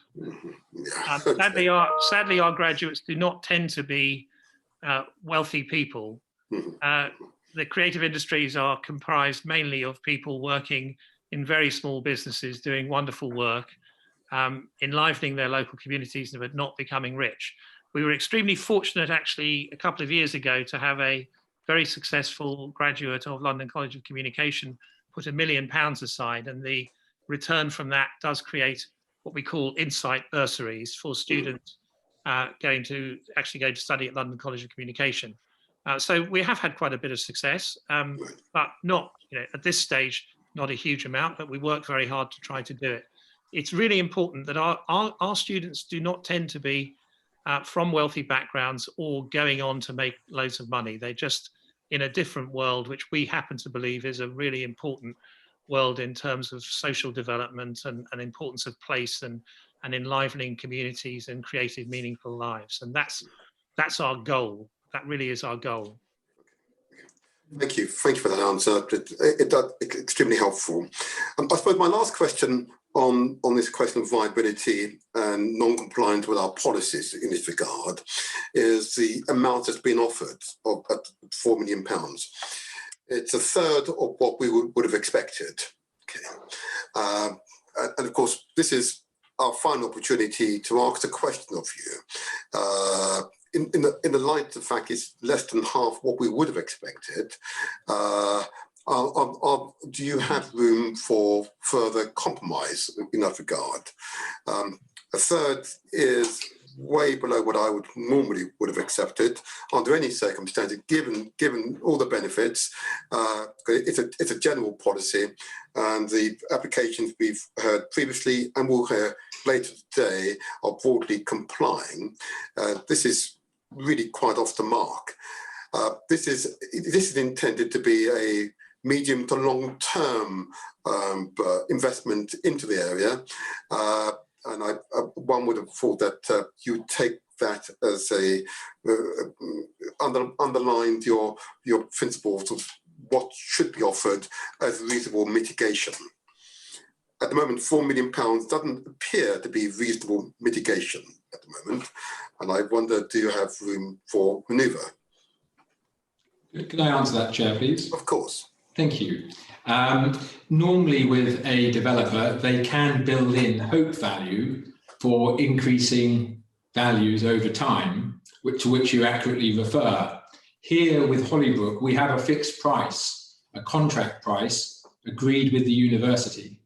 So there is no opportunity for Hollybrook to make more money than our current contract value. And we have shared that value with your advisors, and they have confirmed that based on that value and the cost of delivery of the scheme, no contribution at all is justified. However, and we really do, and we are a Southwark firm, I want to reassure you on this, Chair, we really have tried very hard, but we have decided to take a far lower profit than we would normally take, and therefore the contribution of £4 million has been made. We'd have no involvement in the scheme after it's finished. If the university were to do slightly better than originally forecast, and I should say that forecast took place before COVID-19, so I think you can recognise, Chair, that the chances of them doing better than what was originally anticipated are very, very thin. If the university were to do better than those assumptions, what I would say is, as a charity and committed to the local area, any surplus will be reinvested back into the local community and not taken away by a private developer or a profit to a developer, which are the schemes you're more familiar and you've referenced. So I think there are some very important differences here that we need to convey to committee members. because it is a rather unique set of circumstances. Right. I'm going to accept that as a response. Thank you. I'll accept it as a response, and I acknowledge the circumstances are unique. And you mentioned your profit. I believe it's 17%. That's right. I've got it here. Chair, I can come back on that. No, Okay, nowhere near. right. Nowhere near. Right. So nowhere near 17%. I wasn't going to get drawn into numbers, but I can reassure you it is well below 10%, and it is near a figure of about 6%. So the profit is very low. Yeah. So All right, Tim. Okay. And I also acknowledge the backdrop of the COVID-19 emergency, and that has created some unique circumstances for not us here, but London and the country. So I acknowledge that, and I also want to, if I may, to Nigel Campton and David Crow, acknowledge the good works of your own organisation. I am familiar with students who've benefited from attending your university, so I do acknowledge that. But I'm also chair of planning, and of course one of my jobs is to make sure that our policies are broadly complied with, and use the word broadly because we have discretion. This is Peckham, of course, and Peckham has particular characteristics.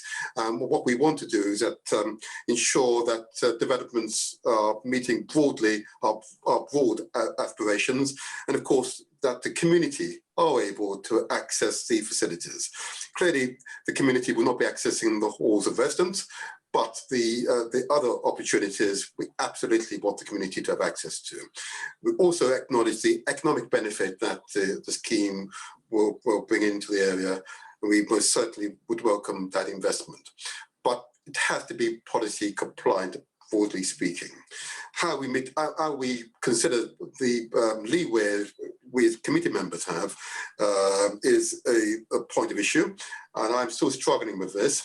I've been a chair of planning, and one aspect of my work is to ensure that all applicants, all inward investors, all developers recognise that when it comes to affordability for locals, that is sacrosanct. That is sacrosanct, okay? But I won't take it further. I may ask a question on the buildings themselves, on the architecture. One of the areas of exception is always that the buildings themselves have some sort of exceptional design and a particular merit. Can you tell us more about these buildings? What are the exceptional features about of these buildings, and why? And do they possess exceptional merit? If an officer was here, Michael Tecasa was here, he would wax lyrical about these buildings, but he's not here today, so it's over to you. Do you have someone who could tell us more about these buildings? What are their merits? Yes, I do, Chair, and I'm going to change seat and allow the architect to sit where I'm sitting. So if you bear with me 2 seconds. Righty. The architect is Steve Marshall. Steve Marshall.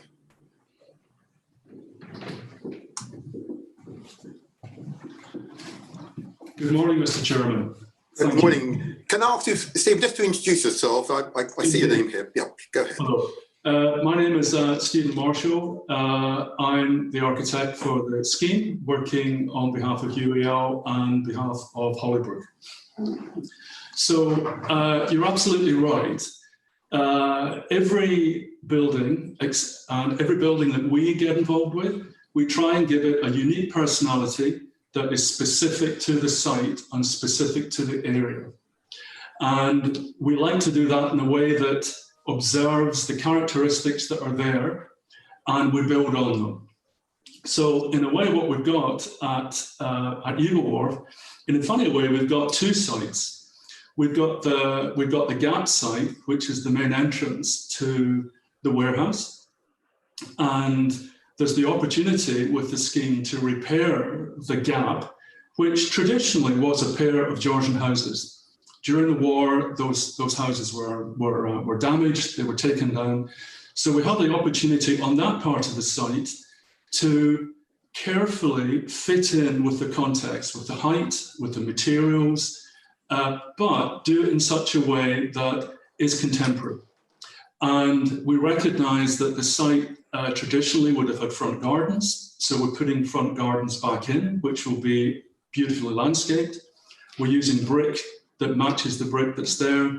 And then there are certain features. There's a stone cornice, which we're incorporating into the elevation. So on that side of the site, on Peckham Hill Road, it is very much a look to what was there, which had great beauty and quality. And we're trying to bring that back in a way that works for the scheme, i.e. the Porter's Lodge. On the other side of the site, on the western side, beside the park, we were inspired very much, as I know many architects, you will have seen many people building or proposing buildings in Peckham will be bringing forward the images of the stacks of timber that used to be on the edge of the wharf. And the canal park is obviously called that because it was the canal. And traditionally, wood, as you know, was brought up on barges, was dropped onto the side of the quay in these incredible stacks of timber. So we've been inspired by that because with the student building or the elevation that faces the park, one of the key bits of the cluster flats are the kitchens. Each of the flats has a communal kitchen, which allows, as you will know, students to meet, cook, and most importantly, to study. These kitchens are now really study rooms that you cook food in. That's a different way of approaching it. So we've used the architectural expression of the kitchens on the elevation to a certain extent recreate the feeling of what those stacks of timber used to be like on the edge of the wharf. And we're detailing those kitchens with a brick that ties in to the Corten material of Mount View to the south. So we're talking to our neighbours, but we're also using part of the brief of the building to express the use, i.e. the kitchens. So I think that's probably what we're saying. It's a building of two parts, a four-storey part, which is intentionally trying to play down its presence and to repair the gap and to take it back to what it would have been when it was a Georgian street. And on the other side, we're trying to, in a quiet way, recreate some of the feeling of what used to be on the edge of the canal, now park. And that's really the story behind the building. Okay. In terms of conservation matters, energy conservation, let's focus on energy conservation. Are you able to highlight particular merits in terms of future-proofing for energy conservation? Well, the project as a whole is highly energy efficient. And as part of the overall strategy, it includes solar panels on the roof. And most importantly, the building as an enclosure in itself is highly efficient. It's well insulated, there are high performance windows, all those sort of things. So in the parlance of the M&E people, they would say it's a lean building. This is not using a lot of energy. And it is naturally cooled by windows on the end of corridors, things like that. And it's BREEAM excellent, sir. Okay. So, right here. Thank you. That's fine. That's fine. Thank you. Thank you very much. Thank you very much. Thank you very much. Are there further questions? Councillor Newens. Councillor Newens. Yeah, hello, thank you. I was going to also ask actually about the energy sustainability. With reference, so I know in paragraph 224 you refer to also use of the combined heat and power. Can you give some indication then of what percentage of the energy you would actually be expecting to generate from the PV panels? Yes, we've got Neil Smith from Max Fordham here who could answer that question for you, Councillor. Thank you. Thank you. Hey, can everybody hear me? Yes. Yes. Can I ask you first of all just to introduce yourself? So Okay, just for the record. Yep. Okay, I'm Neil Smith. I'm senior partner at Max Fordham's. We're building services engineers and building physicists. Very good. So I can answer the question on energy. Yeah, go ahead. Did you hear the question? Yeah, so the overall scheme, including the B-Lean building performance measures, the PVs on the roof, the efficient M&E systems, and the combined heat and power, providing both our hot water and electricity production will be meeting the GLA 35% energy reduction on the building regulations Part L. The PVs will account for about 3% of that 35%. So the roof of the main 6-story building will predominantly be covered in photovoltaic panels, which will be obviously a zero carbon source of electricity production.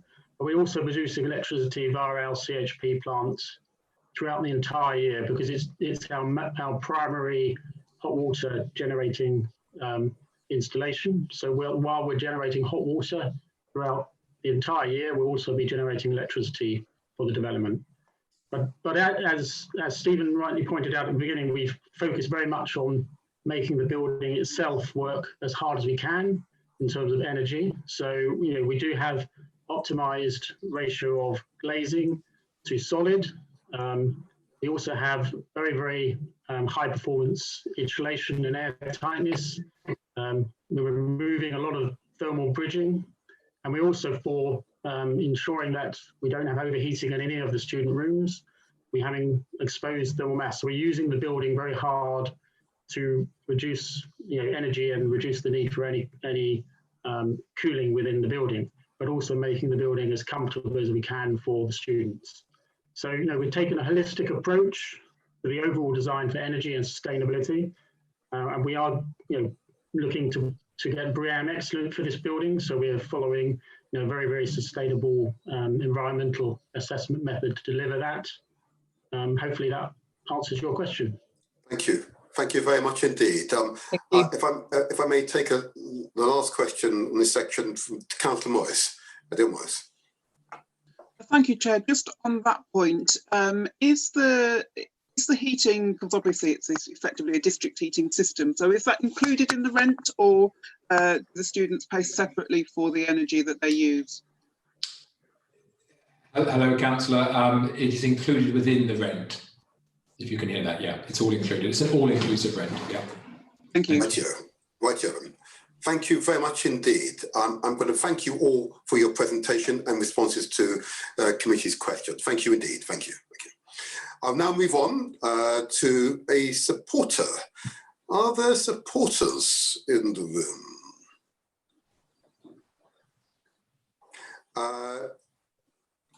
Tim, is it Jack Deere? Yeah, hi, I'm here. Oh, you are there. Okay. Sorry, I wasn't sure if you were going to introduce me or I needed to make myself aware. Not a problem. So just to explain that this meeting is being live streamed, and recording will be available on the Council YouTube channel. You may choose to switch off your camera and address the meeting purely audio only. When introducing yourself, please, would you only just give your first name as you have, a block or street, but not the exact address, just for the record here. And what I will do, once you've gone through the introductions, I will then indicate you have 3 minutes, and at 30 seconds remaining, I will tell you there's 30 seconds so you know when to end. So can I please ask you, Jack, just to introduce yourself again, please? Oh yeah, so I'm Jack. I just live on Peckham Hill Street, directly behind the scheme. Own a flat there. Very good. Yeah. Very good, very good. Now, Jack, I'm going to give you 3 minutes, and when my machine starts to work, of course, it'd be nice. Here we go.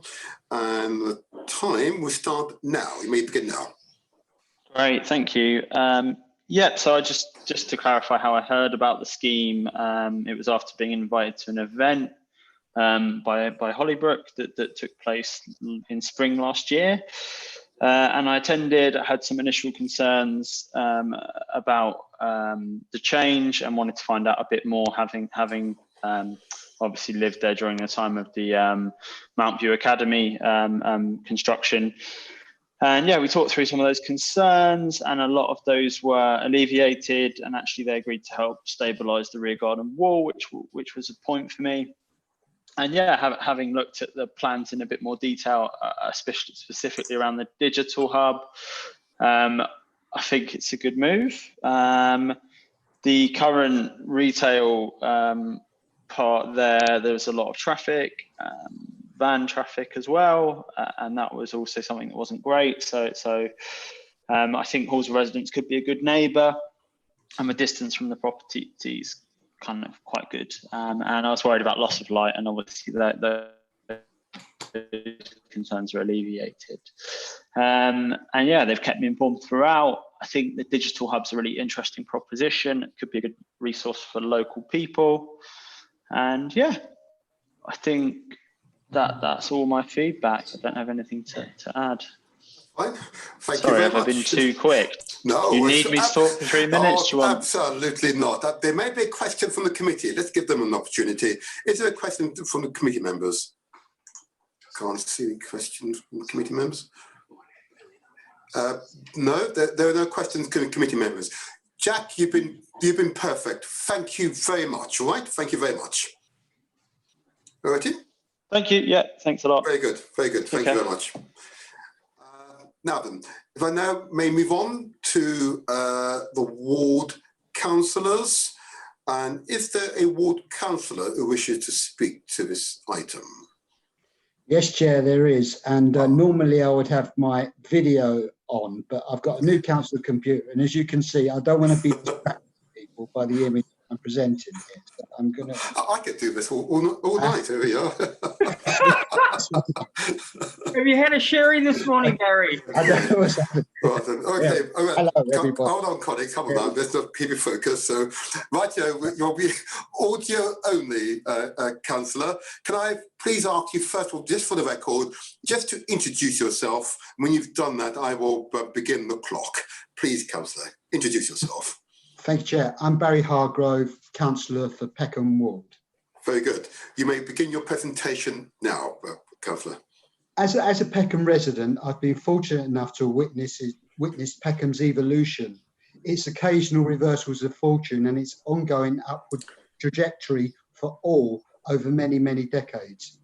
Though literally on the boundary of our Peckham Ward, we have at its heart Peckham Library Square, with the library, the Peckham Pulse Leisure Centre and the Mountview Academy of Theatre Arts. This significant cultural hub didn't come about by accident.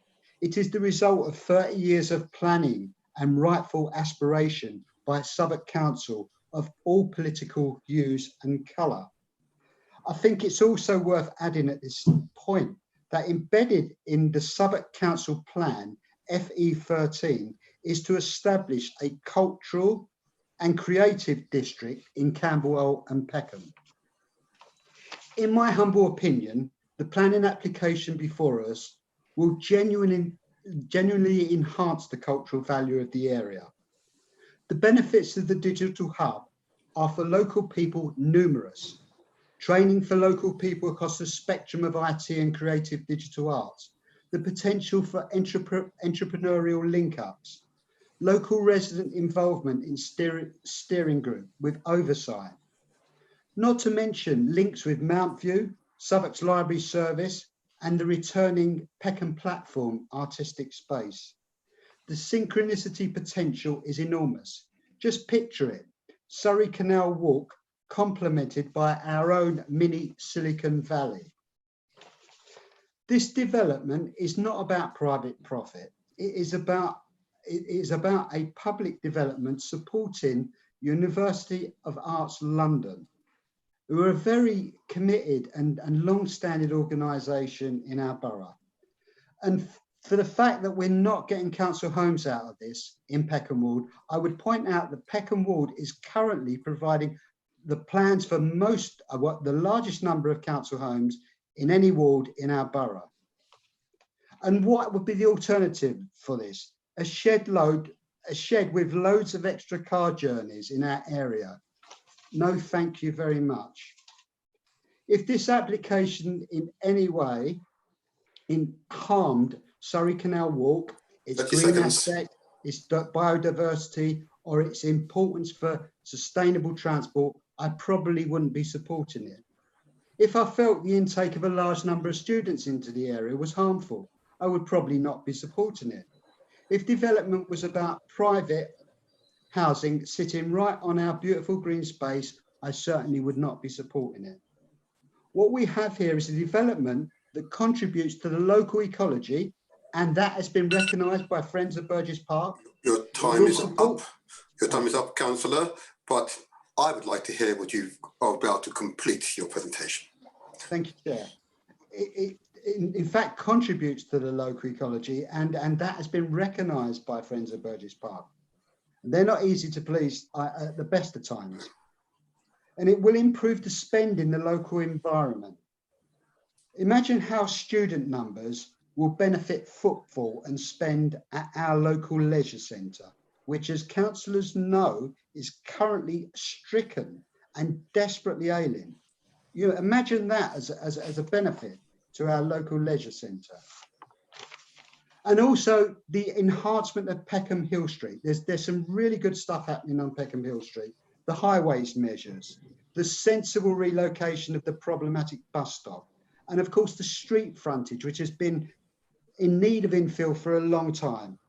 Thank you, Chair. I'm sorry I couldn't be with you on the committee today to assist directly in your decision making. However, between the three Peckham councillors, we felt that one of us should be able to speak for the application. Unfortunately, my colleague, Councillor Keogh Soames, because of teaching commitment, work commitments, is unable to be there. And my other councillor colleague is the cabinet member for development and planning. So it fall upon me, and I can't be with you to help with the decision making, but I would urge you to support this application. Thank you. Thank you, Councillor Hargreaves. Thank you very much indeed. Are there questions for Councillor Hargreaves? I see smiles, but I don't see a question. Okay. Your charisma has won them over, Councillor Hargreaves. Thank you very much for your presentation. Yeah, I didn't get the chance to show you my new haircut, Chair. Well, maybe in the next item, I believe. Thank you very much, Councillor Hargreaves, for your presentation. Very good. Thank you very much. All righty. If we can now move forward to considering the evidence that's been presented to us, are there any sort of follow-up questions that committee members might have this time in light of the all evidence received? Are there further questions? Silence. Okay. All righty. In that case, then, if you're content, I will move forward. Are you happy in that case, then, if we look to the motion? Are you content? Any amended, any conditions you want to consider? In that case, then, I will read out the proposed motion. I would like to move that we adopt the office recommendation as set out in paragraphs 1 to 2 of the report and pages 25 of the agenda pack. That planning permission be granted subject to conditions and the applicant entering into an appropriate legal agreement. That in the event that the requirement of one are not met by the 25th of September 2020, the Director of Planning be authorised to refuse planning permission, if appropriate, for the reasons set out in paragraph 291 of the report. I am happy to propose the motion. Is there a committee member who wishes to second? I would second, Chair, but wasn't that date changed to January or something in the addendum? Yeah. Chair, that's correct. Yes, it was changed to January in the addendum. I think it be. Okay. I'll go back to the addendum. Noted, yep, noted. It is amended in the addendum. Thank you for that, Councillor Whittam, to January. So as the motion as amended as per the addendum, it has now been seconded. In that case, then, I will now move to the vote. And I'll, of course, go by named order. And of course, I'll ask members to indicate for, against, or abstain on the motion. And I'll begin with Councillor Whittam. Are you for, against, or abstain? I'm for. Thank you. Councillor Adele Morris, for, against, or abstain. For, yeah. Thank you. Councillor Mark Newens, for, against, or abstain. For, Chair. Thank you. Councillor Damon O'Brien, for, against, or abstain. For, Chair. Thank you. And I'm Councillor Martin Seaton, and I vote for the motion. The motion is carried. The motion is carried. Thank you very much. Thank you very much. We will take a 5-minute comfort break, but please, colleagues, 5 minutes only. We still have another application to resolve. Thank you. Well done, guys. Good luck with it. Thank you.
Our committee members' attendance here. Are we all returned? 12:10. What I'll do is just go through the list of committee members just to ensure we're all present. We've been joined by Councillor Hargreaves. Councillor Hargreaves. He's just WhatsApp. He's getting onto his iPad. Oh, right, okay, thank you. Yeah, thank you, Giles. I'm with you now. Excellent, excellent. Okay. Nice haircut, eh? Oh, I'm sorry. I haven't looked. Let me have a look at your haircut before. Oh, I can't see your head. I can't see the top. Oh, I see. There it is. No, that's there. Oh, join the club. Thank you, Councillor Hargreaves. Right, what I'm going to do, just check to ensure we've got a full complement. Councillor Whittam, are you present? I am. Very good. Councillor Hargreaves, of course, you're present. Councillor Morris. I'm Morris? here, Chair. Yes. Excellent. Councillor Newlands. I'm here, Chair. Excellent. Councillor Ryan. Yeah, Chair. Very good. And of course, I'm Councillor Martin Seaton. I'll chair the committee.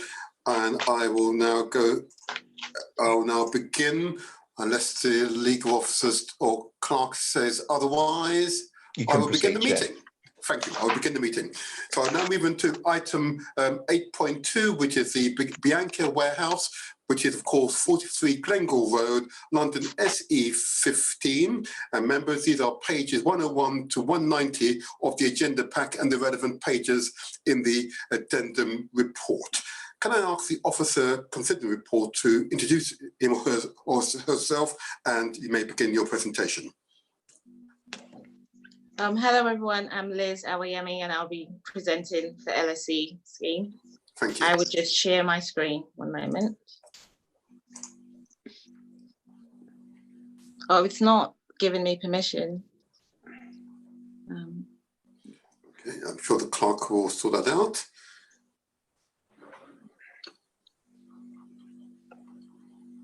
Liz, if you try now, you're now a co-host. Okay, thank you.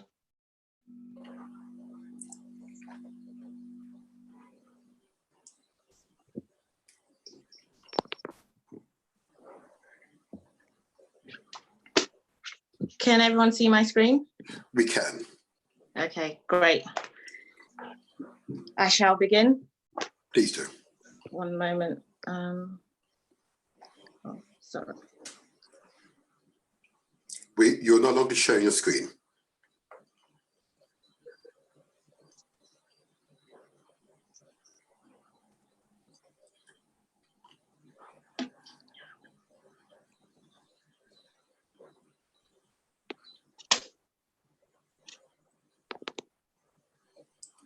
Okay. This application is for Bianca Warehouse at 43 Glengall Road. It's a proposal for a student halls of residence and a commercial mixed use scheme.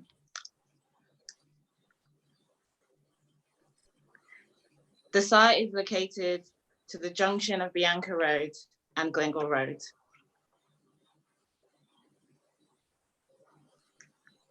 You can see, just to give you some background to this site, the red line outlines the application site. So to the north is the Glengall Business Park, and to the northeast is the Asda car park. To the south is, with the chimney on top of the roof, that's 49 to 53 Glengall Road, and that's due to be refurbed as to a housing scheme. You can see on your right hand side in the insect image the current state of Bianca Road as existing. It's mainly hard landscaping, tarmac paving, and there is little greenery on site. If you look closely towards the near distance, you would see the two existing mature lime trees which would be retained. The application site is within the Old Kent Road regeneration area.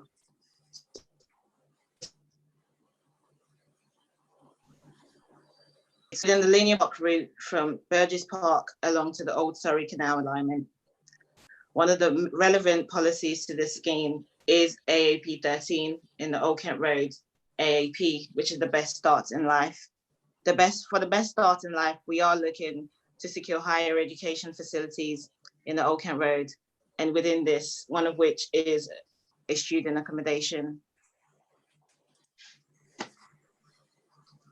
In the draft 2017 Old Kent Road Area Action Plan, Bianca Road does appear to be a park space leading from Burgess Park. The revised plan now, it shows service and access on Bianca Road.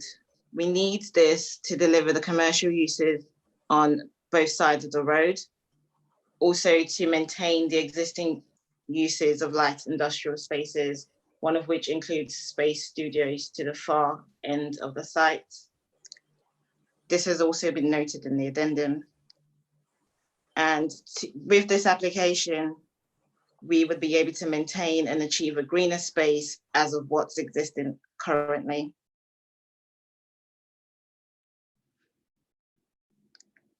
For the proposal, the proposal is of a student housing accommodation for the London School of Economics. It's providing 676 student rooms, 2,375 square meters of commercial space, part of which would be of B1C commercial and flexible space, including a creative commercial center and a community cafe. As you can see, the emerging developments in this image. So towards the eastern side of the building, the emerging Malt Street regeneration development, and towards the south is 49 to 53 Glenville Road, as discussed earlier. The axonometric image to this side just shows you the key features of the proposal. So the proposal takes a form of a brick-clad building. It steps down in height of 4 stories fronting onto Glenville Road with a maximum height of 15 stories. It then steps down to 11 stories towards the eastern edge. So this is also to match with the emerging neighbors for the Malt Street regeneration project. So just a little bit more detail. The application on number 6, you can see it shows you the stepped roof terraces in green. So these outlines the outdoor communal spaces for students to use. They will be used between the hours of 7 a.m. to 11 p.m. And in total, they add up to just about 600 square meters in total. Number 5, you can see it's the common room with views to Burgess Park. And number 1 is the main entrance to the site. Also for the commercial entrances, it's located at number 3 and 11 along Bianca Road. For the commercial space, it's located on the lower ground and the upper ground floor. So if you take a closer look at the images, the purple is B1C commercial space, and the light blue is flexible space where the LSE Generate would operate. The pink highlights some of the internal communal spaces where the gym, the shared dining room area, and the moving room are also located. The workspace has generous floor-to-ceiling heights with good lifts between spaces. This application is estimated to generate at least 50 new jobs with 10% affordable workspace provided on site. A background to the LSE Creative Center. This is on the upper ground floor of the site. So the LSE Creative Center and Community Cafe would be on the upper floor. LSE Generate would be operating this site, this specific area of the site. LSE Generate is a part of London School of Economics. It supports entrepreneurship for existing students and across the alumni network. They create and develop program events, courses, and fund opportunities for students and local communities. This is a great opportunity for local residents and businesses to be a part of. There is also an events area where local residents can rent the space or just generally just come in for a cup of coffee or for some healthy food. Essentially, this would create a new creative enterprise. The student rooms for this scheme at 676, it would provide 5% wheelchair accessible rooms, in total of 35 rooms, and with a scope to provide a further 5% in total for 10%. How the wheelchair accessible rooms would work: the extra 5% wheelchair accessible rooms would have removable panels. It would enable you to reconfigure 2 rooms into 1, so to make that wheelchair accessible. So if the demand ever increases for wheelchair accessible rooms, these rooms can make them more accessible. We would require details later of how this would be achieved through condition. This scheme is providing 35% affordable student housing on site. Therefore, in total, 237 rooms. They would be at GLA affordable rates. So the GLA affordable rent is defined as 55% of student maintenance grant. So essentially, if you are eligible, you'd be able to rent these spaces at GLA affordable rates. Majority of the rooms would be let at no more than £215 a week, and in totality of it, there would be no more than £250 a week. In addition, the applicant has undertaken to make £1.2 million contributions to off-site conventional affordable housing. We have independently assessed the viability of the scheme, and the result of that assessment shows the scheme isn't viable, and as it stands, the developer is still making a £1.2 million contribution towards off-site conventional affordable housing. As mentioned previously about the linear park aspiration from Burgess Park, this plan iterates the fact that the building does step back by 4 meters in order to enable public open space access. It would be retaining the existing 2 mature lime trees as discussed, as well as providing more tree planting and widened footways. The public realm aspiration is informed by the emerging drafts and recreation strategy. The Parks and Recreation strategy has involved talking to local stakeholders, some of which include Friends of Burgess Park. Further consultation on this would be held later in the year. Currently the landscaping is indicative, so this would be conditions also. The public open space provision, as existing, you can see on the top image, the existing shed overlaid on the proposed scheme. And this would set back, so because it sets back, it would give some greening, it would allow some greening on both sides, on the north and the south side. The bottom image shows you the proposed scheme for the public open space provision. So it would provide some soft and hard landscaping, increasing this to 652 meters square.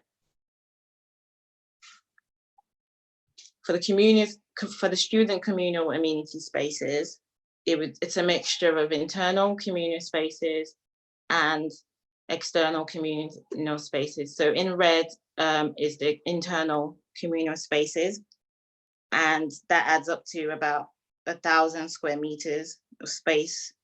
The external communal spaces is a mixture of the courtyards and the roof terraces. That adds up to about 600 square meters. So far, the consultation for this scheme, during the application process, the applicant has followed the guidance in our developers charter and arranged a number of public community meetings and engagement sessions, one of which included a public exhibition at Christchurch Peckham last year in November.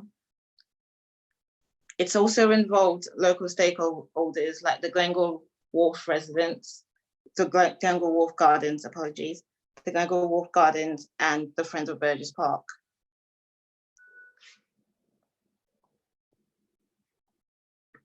To summarize, the scheme would bring a rich mix of housing to the area by delivering a major higher education institution in accordance to the Old Kent Road Area Action Plan. It does follow the master plan of the Old Kent Road. It delivers key elements of the linear park along Bianca Road. So this showing the view from Burgess Park, you can see the proposal. It responds well to context and design and the architecture of the neighboring schemes. It preserves the significance of nearby heritage assets, part of which you can see in the foreground is the emerging 49 to 53 Glengore Road to the south of the scheme. To conclude, this scheme would provide a rich mix of uses on site, including student housing. So by providing student accommodation, the development would make the university sector more accessible to a wider section of the population. By providing community outreach in the area of high multiple deprivation, it is more likely that this development would directly influence and benefit the community. With early hopes of opening in autumn 2023, I would recommend this proposal for approval, subject to Section 1 and 6 agreement and the referral to the GLA. And this has also been changed in paragraph 1 of the report and also shown in the addendum as well to reflect this. Thank you. Thank you very much indeed. Thank you very much indeed, Liz, for your presentation. I see Councillor Whittam with a digital hands up. If others please indicate. Councillor Whittam. Yes, I'm still very disappointed with this linear park. When is a park not a park? When it's got big gaps in it for hard landscaping, which is not able to be traversed by wildlife in any meaningful way. And, you know, what can you do with a couple of grass verges? You can't walk your dog on them or ride your bike or make any sort of meaningful leisure activity happen on a tiny little strip like that. So when is a park not a park, please? Currently, Councillor, the existing site provides little greenery on site. So with this application, it does allow planting and greenery on both sides of Bianca Road. And we do need this, we need Bianca Road to be an access, to provide access and servicing to site, because we do have existing light industrial uses on site further along the road. So originally, it's not really a park. I think the other thing to bear in mind, Councillor Whittam, is that it's part of a larger park proposal to the east into Frensham Street, which will be just over 1.5 hectares, which we own, and also the larger square on the Malt Street scheme.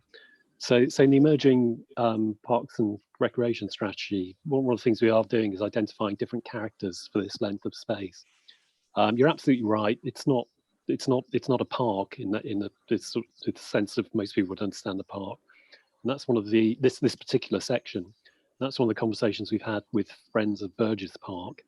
I think the impression we gave in the 2017 AAP was that yes, this whole street would be closed and greened, but we're trying to balance that with also keeping jobs and employment going. that exist, as Liz has set out, and also the new jobs and employment which should be coming forward. But we think that by concentrating, the places where you would walk your dog or play with your children in the larger spaces, like Frensham Street Depot, this space would still play a really important part in connecting youth from Burgess Park to those spaces and vice versa. And one of the things we have been talking about Friends of Burgess Park about is how you make that a wildlife corridor. So some of the proposals are for bat and bird boxes on the terraces, which I think would work really well. If you can't fly. Yes, if you can't fly, one of the you're in trickier trouble, ones because there's how, great big gaps. Yeah, so one of the tricky ones is how do you make that connection? So the poor old hedgehogs. Sorry, Councillor Whittam, got to let him answer. Go. Yeah, and it's a very good question. So for your larger mammals, foxes, they'll be fine. But you're right, for hedgehogs or for frogs, for instance, there's getting across Glengall Road is going to be a bit of an issue. I mean, we think we can do the landscaping all the way along to enable that to happen. For as to how you get over Glengall Road into Burgess Park, yet to be determined.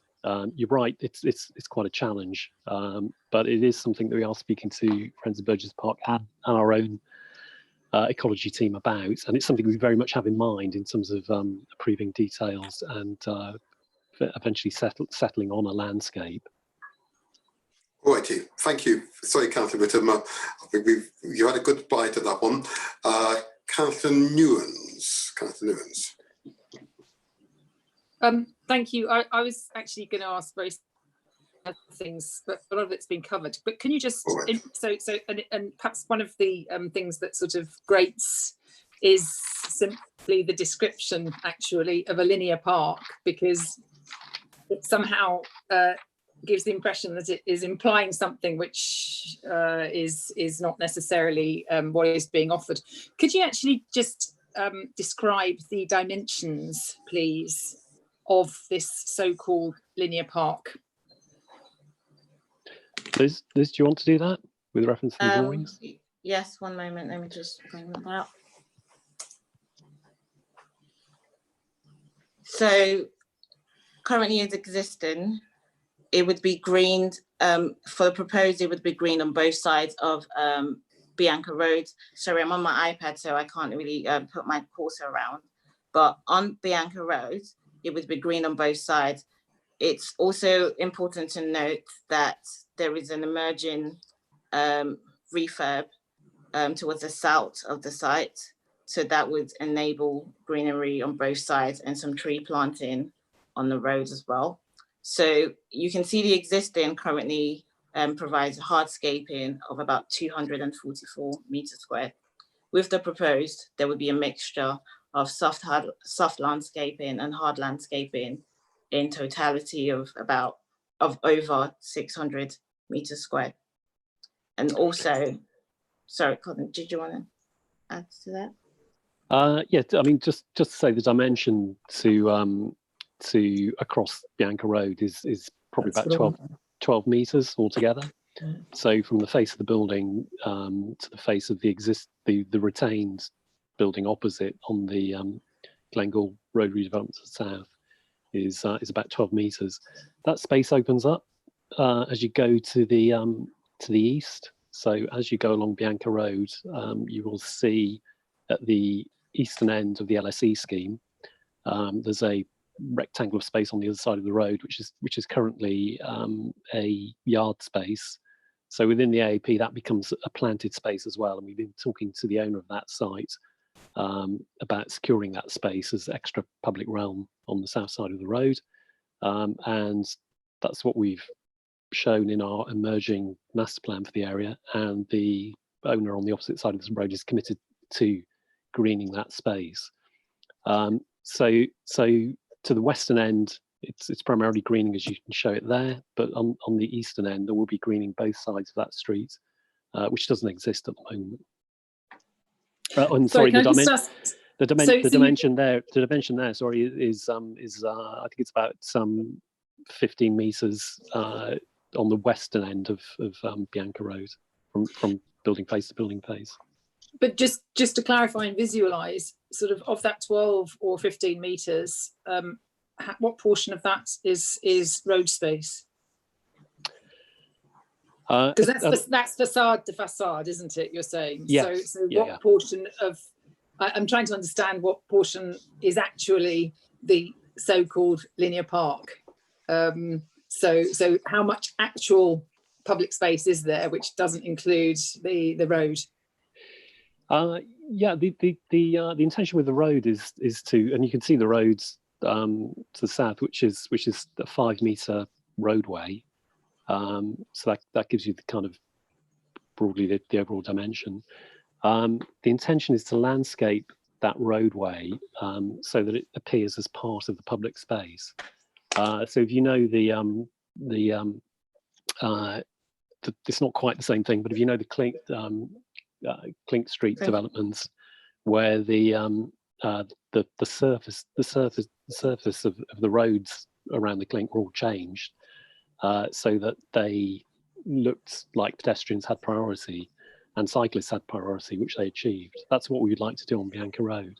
So instead of currently you look down it and you can see an asphalt pavement and you can see a tarmac road, what we'd like to be able to achieve is that you look down that road and you see a space which looks like it's primarily there for cyclists and pedestrians. It still has servicing along it, but we don't think the servicing would be so intense that you wouldn't still see it as primarily pedestrian space.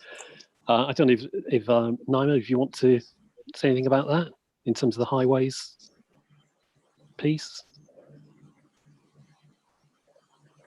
No, maybe not. No, maybe not. I think we've got the response to the question anyway. If I may say so, continue. And thank you, Colin. That's fine. I think I'm happy with that. I don't see further members indicating to. Oh, Chair, Councillor Hargrove has indicated. Oh, has he? Oh, I can't. Oh, I see. Yeah. If you could try and use your digital hand, if possible, that would be great help. But Councillor Hargrove, go ahead. Go ahead. Yes. Yeah.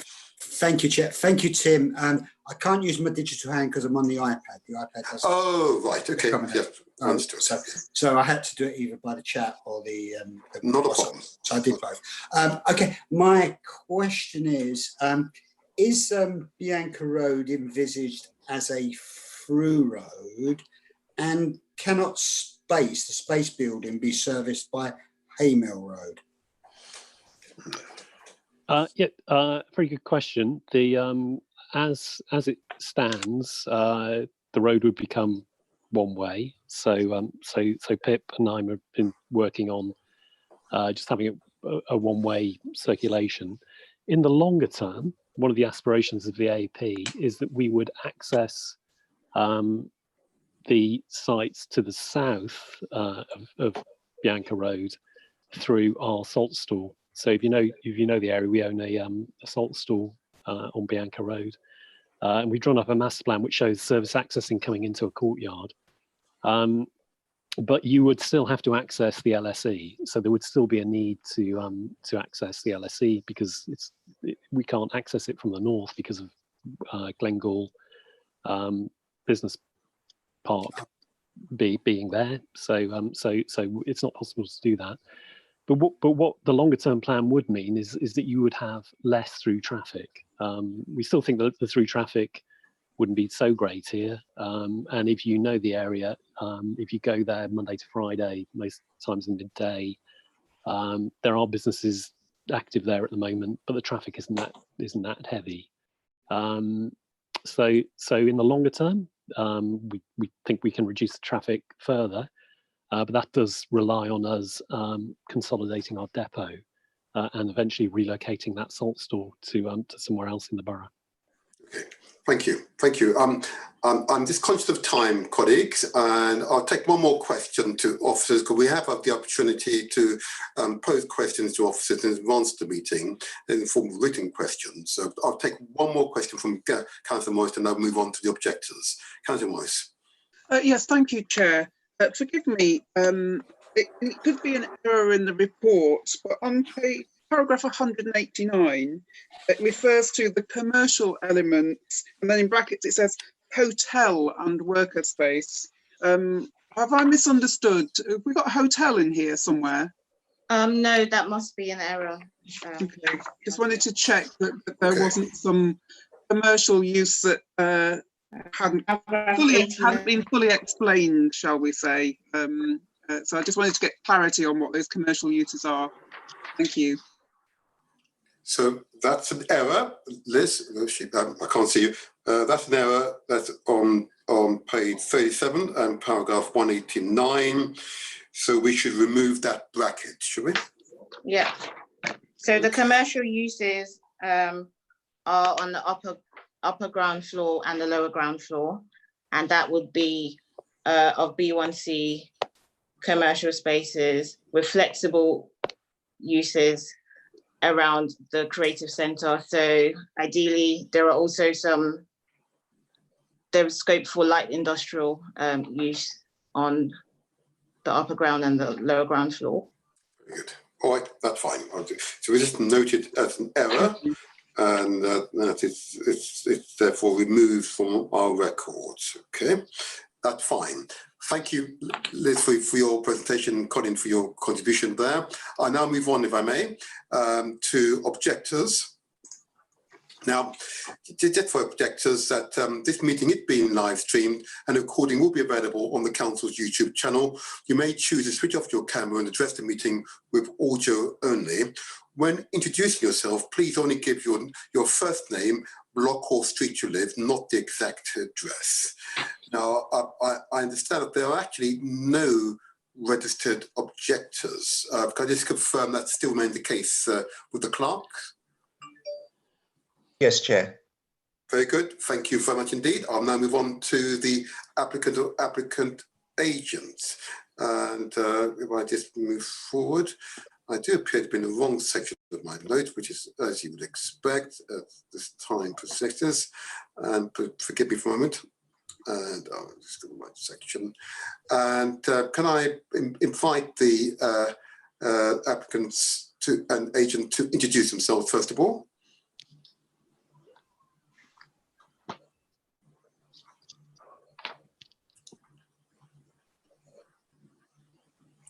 Are they present? Hello. Hello. I'm from LSE. My name is David Webb.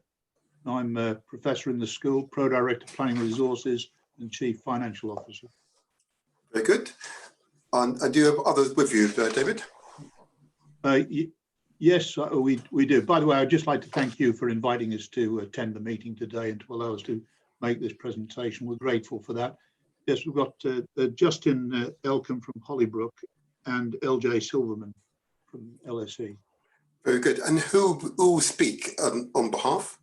Well, I'll begin and then we'll hand over to LJ. And finally, hoping we manage to hit your tight deadline, Justin, to talk about the scheme. Right here, then. It's our traditional deadline. Here you are. All right. You have 3 minutes, of course, 3 minutes. I'll start the clock now and I'll indicate 30 seconds when there is 30 seconds remaining. You may begin your presentation now. Okay. LSE is an international research-led social science university with over 11,000 students. That'll be increasing to 12,000 by the mid-2020s. Over 50% of our students are postgraduate. We've also got a large summer school and executive education program. Our residence strategy is to have 6,000 student beds in quality, environmentally sustainable buildings. We currently have something over 4,000. This £100 million investment in largely postgraduate residents works for us because of the quality of the design facilities and environmental sustainability. It also delivers very affordable room rents. This is consistent with our objective of achieving access to the LSE for the widest body of students based on ability. We're #1 in the country for widening participation relative to our benchmark and are striving to do better all the time. This is the first scheme, residence scheme for us outside of Zone 1. We've looked at many options. Glengall Road is very attractive because of the council's exciting vision for redeveloping the area with quality buildings, excellent local facilities, and a commitment along with the GLA to good transport links into central London, including cycleways. also were attracted to by the area heat plan. Our students have got an excellent record of working with local communities and social projects and business. The feedback from the local associations and residents is very encouraging to us. We hope that the ideas we have for the use of the creative commercial space will prove to be a great contribution to the local community and economy. As my colleague LJ will explain, we have some exciting and deliverable plans. LJ. Hi there, thanks very much. Yeah, as David said, we're really excited about the project. And just to give you an intro, LSE Generate is the home for student entrepreneurs at the school. And we support students looking to set up businesses focused predominantly around social impact and social innovation. We'll hopefully be operating the centre and we'll be guided by a community working group, so to make sure everything we deliver works and meets and addresses local needs. Directly linked to the school's objective of widening access to higher education, the centre will provide an events area, startup studios, a community cafe and meeting rooms, all of which will be open to local residents. The centre will also connect postgraduate students with residents so they can build really strong relationships through outreach programmes, mentoring, recruitment opportunities and social events. 30 seconds. And along with the affordable student housing, it will embed LSE right at the centre of the community and hopefully provide a unique destination for the Old Kent Road area, which itself, as you know, is an emerging innovation hub. Thanks very much. I'll hand it to Justin now from our development partner, Hollybrook. Hello, and thank you. I think you're going to stop me, Chair, are you? Before I get started. I am about to stop you, but we'd love to hear from you, Justin. Thank you. Thank you very much. So again, Hollybrook, local developer, we've been working with the council and the London School of Economics and the local community and the ward councillors for the last 3 years to get this project to this stage. And again, a very momentous day for the project, of course. It represents a £100 million investment by the school into the Old Kent Road. We estimate that if you are minded to grant consent, we will have over 1,000 construction jobs on that site within the very near future. We're aiming to be on site later this year. So it really is something which we can all hopefully point towards as a joint achievement of everyone involved in the project. There is a lot of apprenticeship training and construction training that we will support. And I look forward to answering any questions. I have the full technical team available to answer any questions that you may have. So thank you for the time, and thank you very much for the opportunity to present to you. Very good. Thank you very much indeed, Justin, for that. Now then, can I ask for a question from the committee? I see the digital hand. Now, please, Councillor O'Brien, first of all. Thank you, Chair. Justin, just because I recognise you from a previous meeting, I noticed that this is a much larger, well, there are many more rooms in this development, but the payment in lieu contribution is 1.2 million, whereas the smaller development was 4 million. Can you explain why the larger development is contributing so much less? Hold on. Sorry, Councillor. Whilst it is on the surface a legitimate question, I prefer if you rephrase your question. You may wish to query why it is set as it is, as opposed to comparing it to a previous application, please. Okay. Exactly what the Chair just said. Thank you. This project is geared at the LSE and has been specified for their requirements, and they will own and manage the halls of residents. And as such, the rents are going to be significantly below private sector rents. And in fact, the school is doing 35% of the rooms at the very low GLA affordable rent, which is therefore makes it policy compliant in terms of planning policy.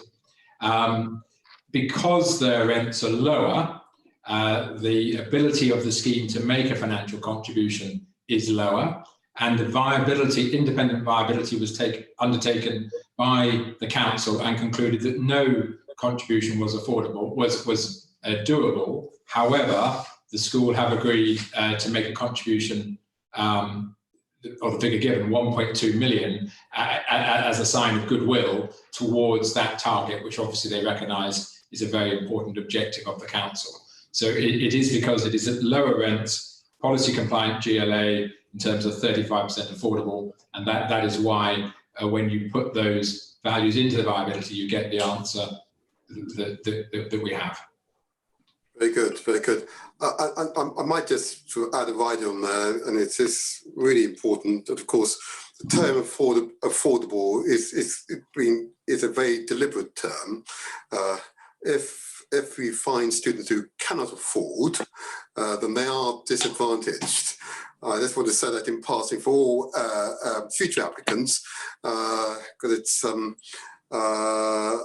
I've heard that it is suggested it's being affordable. It's very low rent, but it's actually affordable rent in accordance to one's salary or ability to pay. And that's what members are concerned with. I just want to say that, just for the record here. Councillor Whittam. Councillor Whittam. Yes, sorry, I'm going to bang on about public open space again. And so you should. So you should. The requirement is 1,125, and you're only proposing 652 square metres with a shortfall of 473 square metres. Then the payment in lieu of that 473 square metres is going to be spent on the bit that you are providing, rather than a bit that we have provided instead of you providing it. Can you explain, please? Yes, Chair, I could. Is that okay to answer, Chair? Please, yes. Thank you, Councillor.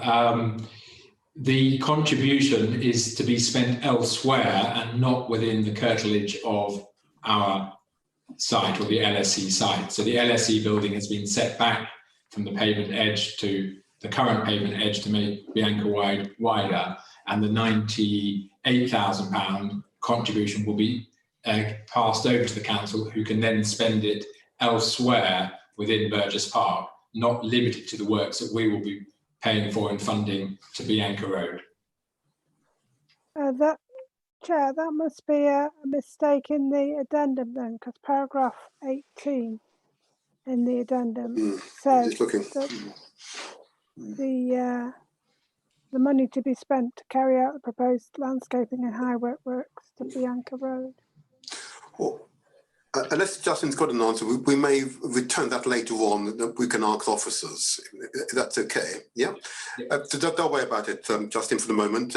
Let's hold that question and we may return to it. But it is a very useful question, and which I didn't spot, which is Councillor Whittam, huh? There you are. Now then, are there further questions? Are there further questions? Very good, very good. And I don't have a question at this time. I'm more than happy with the application in its current form. In that case, Justin and LJ, you are referring yourself as LJ. I was trying to get your name. Thank you for your presentation. Thank you very much indeed. Thank you. I'll now move on to a supporter. Are there supporters? Let's have a look around here. My notes do not recognise a supporter. Is there? Oh, can I just check with the clerk? There are no supporters who are registered and eligible, Chair. Very good. Definitely clarify that. Thank you very much. And we might need to discuss another time how we can ensure that both objectors and supporters can participate at these meetings. This seems to be a very significant application, so I'm expecting to see both objectors and supporters present, but that's fine. I shall move on to last but not least, ward councillors. Are there ward councillors present, first of all? Thank you, Chair. I believe that's Councillor Livingstone. Okay, indeed. Right. In that case, in Councillor Livingstone, I don't need to explain the routine to yourself. I will, when you're ready, I'll start my clock when you're ready. Tell me when you're ready. Thank you, Chair. on behalf of the 3 ward councillors for Old Kent Road ward, I want to say that we think this is a good scheme. We think developer has consulted well with the local community and local groups. Whilst obviously it's right to judge every development on its own merits, I do think there's a contrast between this and the previous decision that you've made, in that this is providing affordable student accommodation on site, and has also made a further payment in terms of social housing and assisting that. So I think there's some merit there in terms of what it's doing in terms of affordability. I think there's some very positive environmental parts of this. They are providing support for the Glengall Wharf Gardens Group, who I know did want to make a supportive statement, but unfortunately weren't able to at this meeting.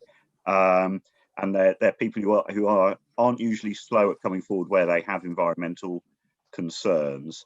I think Councillor Whittam was right to point out this isn't a new park, but I do think the Green Link will be helpful in creating that corridor between Burgess Park and the genuine bits of New Park to the east.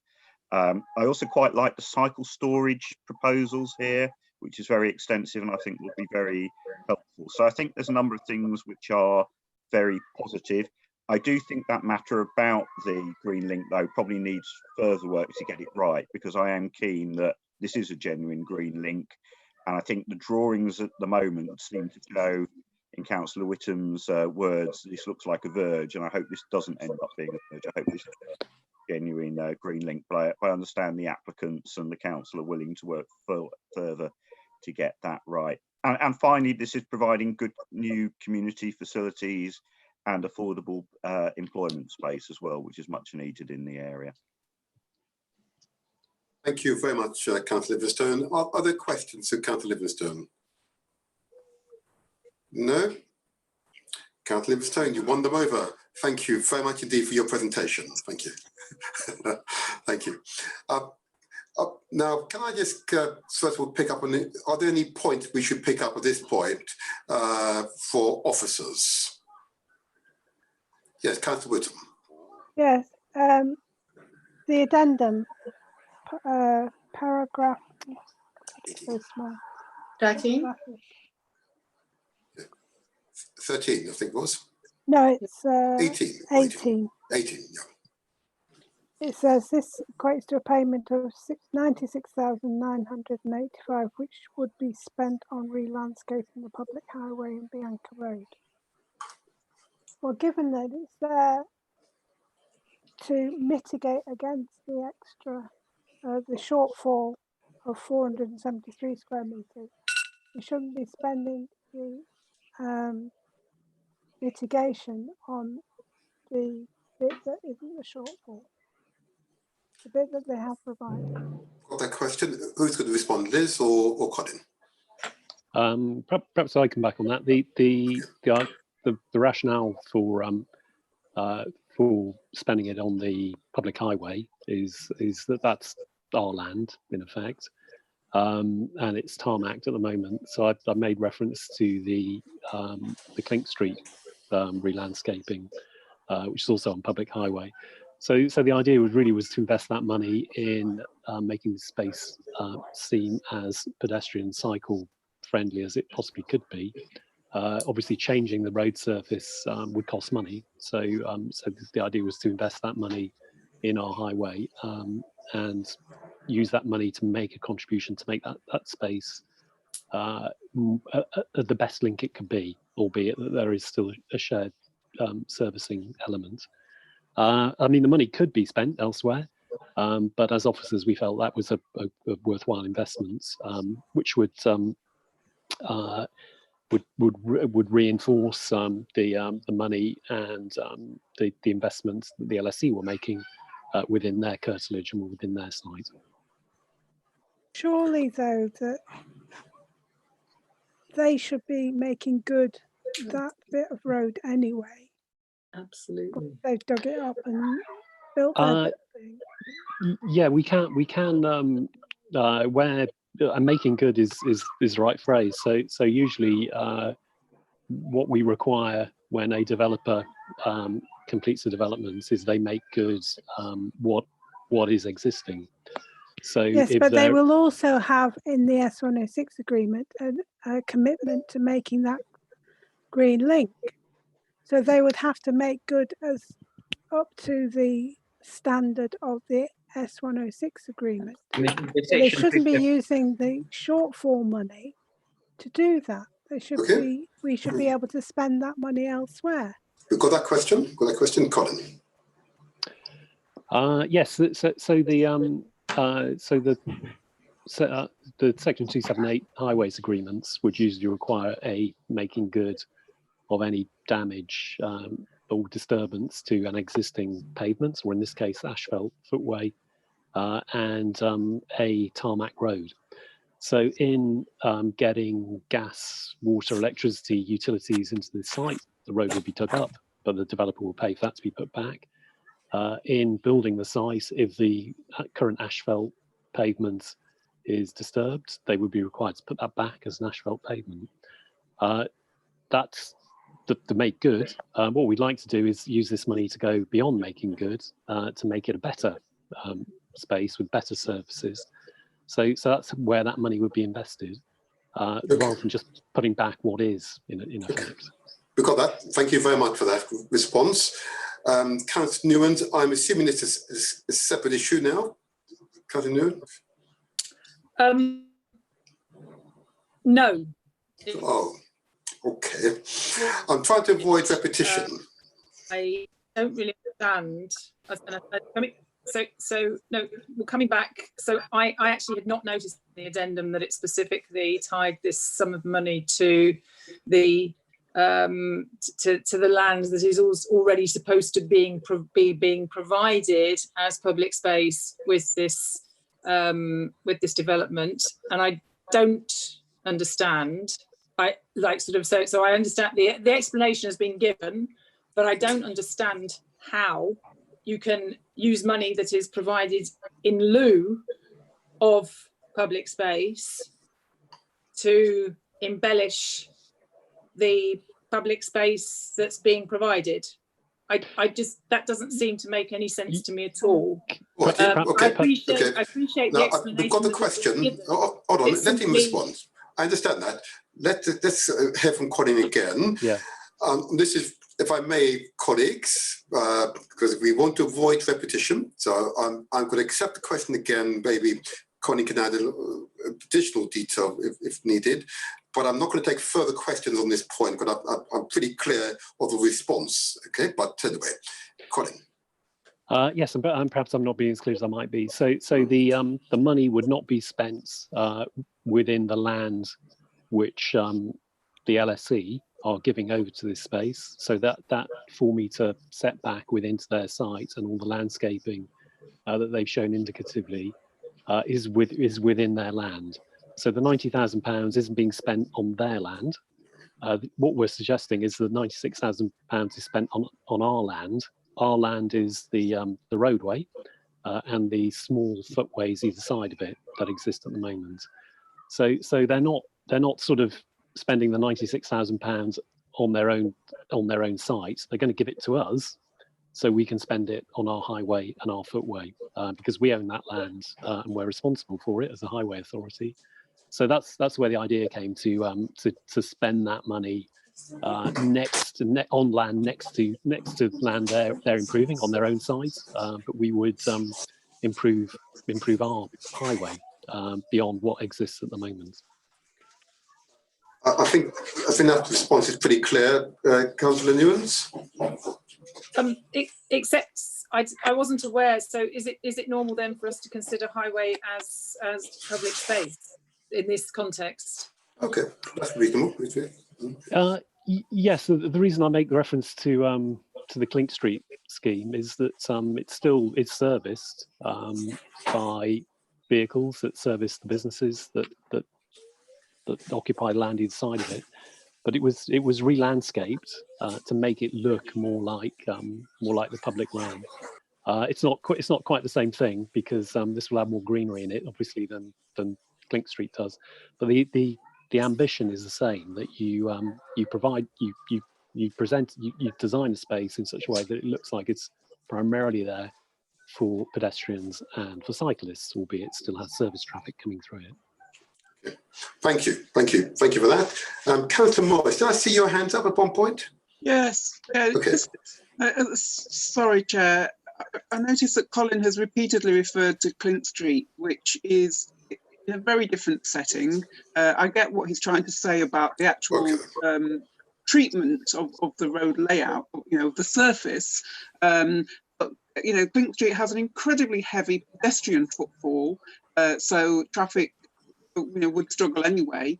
Plus, it is a dead end at both ends. It doesn't go anywhere. And I just wanted you to clarify whether Bianca Road or Street is in fact open at both ends and will remain a road that people can drive through, because I think that does make it slightly different.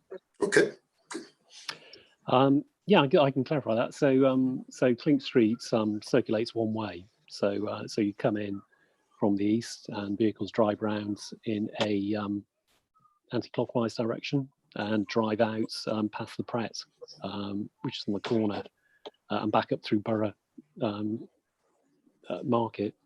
So in principle, this is a similar thing where there's a one-way circulation around Bianca Road, and we think that would help kind of minimise any conflicts between pedestrians and vehicles.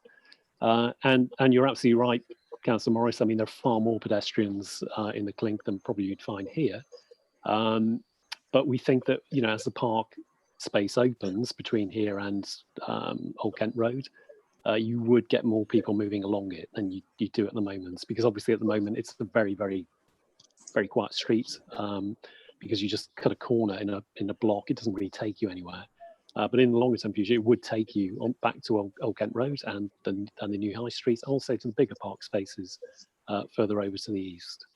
So we think it would become a busier space, certainly, than it is at the moment.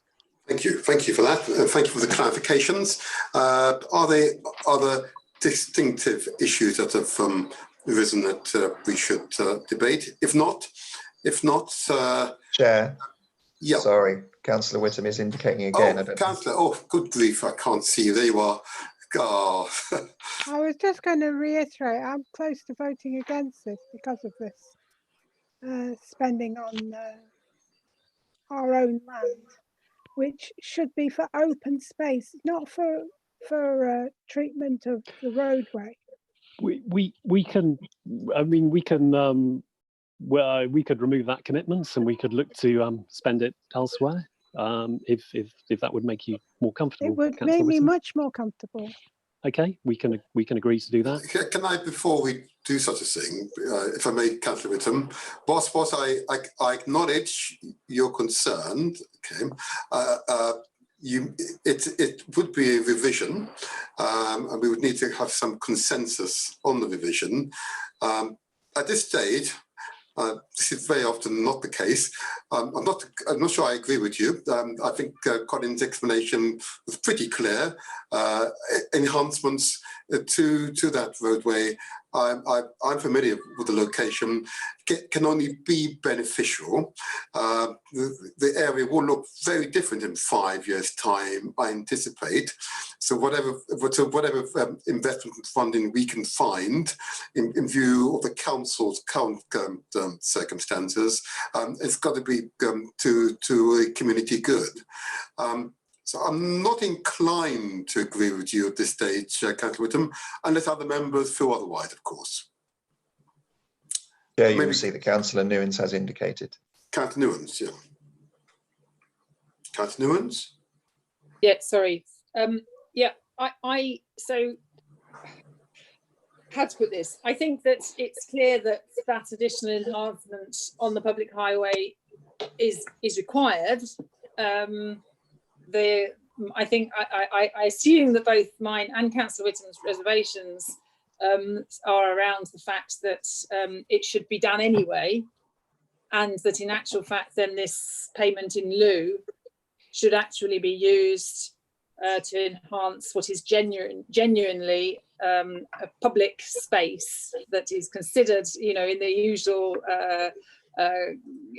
in usual planning applications that we have, that we've seen in the past, that goes towards enhancement of local parklands, etc.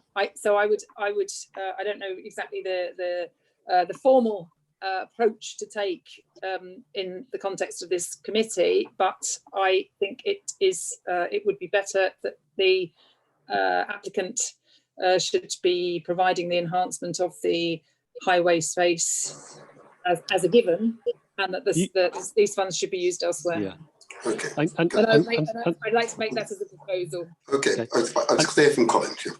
And sorry, Councillor Sean. I mean, you may want to ask Justin whether or not he possibly that Hollybrook could consider also including works to the highway as part of their proposal, which would then mean that this payment could simply be spent elsewhere. That is exactly what I would like to ask. Indeed. Thank you. Yeah, I'm just drawing your attention to Councillor Hargrove as indicated. I acknowledge that. If I take Justin first of all. Thank you. Yes, we would be willing to include works to the highway, and on that basis, to pick up the points from the councillors, the £96,000 could be spent elsewhere. In terms of capturing that with members' support, we would like to capture that by making it an additional payment of £100,000, so that we, if you like, you've got two lots of £100,000, one to be spent on the road and one to be spent elsewhere. Thank you. Thank you. Thank you. Thank you very much for that offer, and which I'm sure my colleagues here will gratefully accept.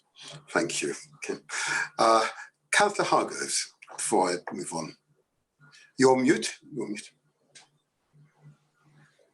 You're still on mute. I've put my hand down now, Chair. Very good, very good.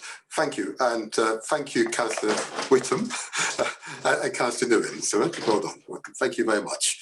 Are there further discussion points before we go to the motion? Okay, in that case, then, if I may, then, and subject to the amendment as agreed, I'd like to move that we adopt the officer recommendation set out in paragraphs 1 to 2 of the report on page 104 of the agenda pack. That the planning committee grant planning permission subject to conditions and the applicant entering into an appropriate legal agreement. In the event that section 106 agreement is not completed by, now I've got here the 25th of September.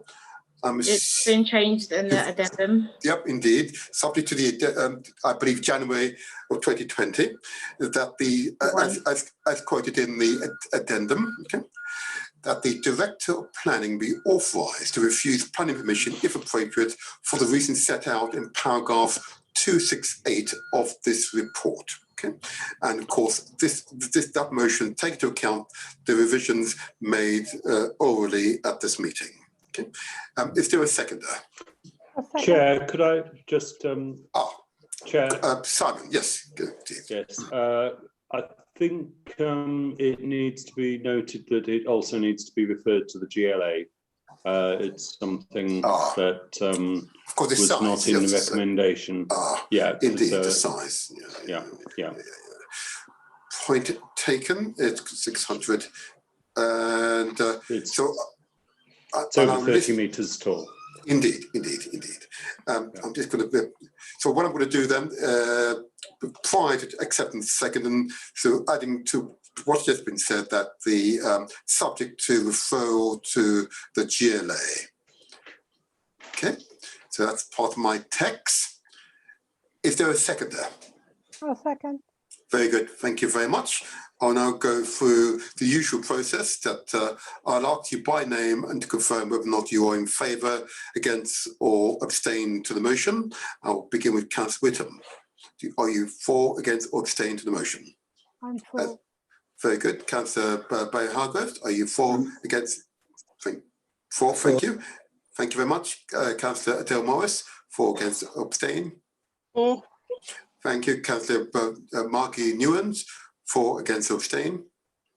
For obviously ensuring the condition of the additional £100,000. I'm sure that's already been taken care of. Indeed, it was subject to the amendment as agreed today. Yep, that's fine. Councillor Damon O'Brien, for, against, abstain. For. Thank you very much. And I'm Councillor Martin Seaton, and I'm for the motion. The motion is carried. Thank you all. Thank you all for your contributions today. And I wish the LSE luck in developing this site as the earliest opportunity. Thank you, members. And just be mindful, members, that we will reconvene at 2 p.m. Thank you. Good afternoon.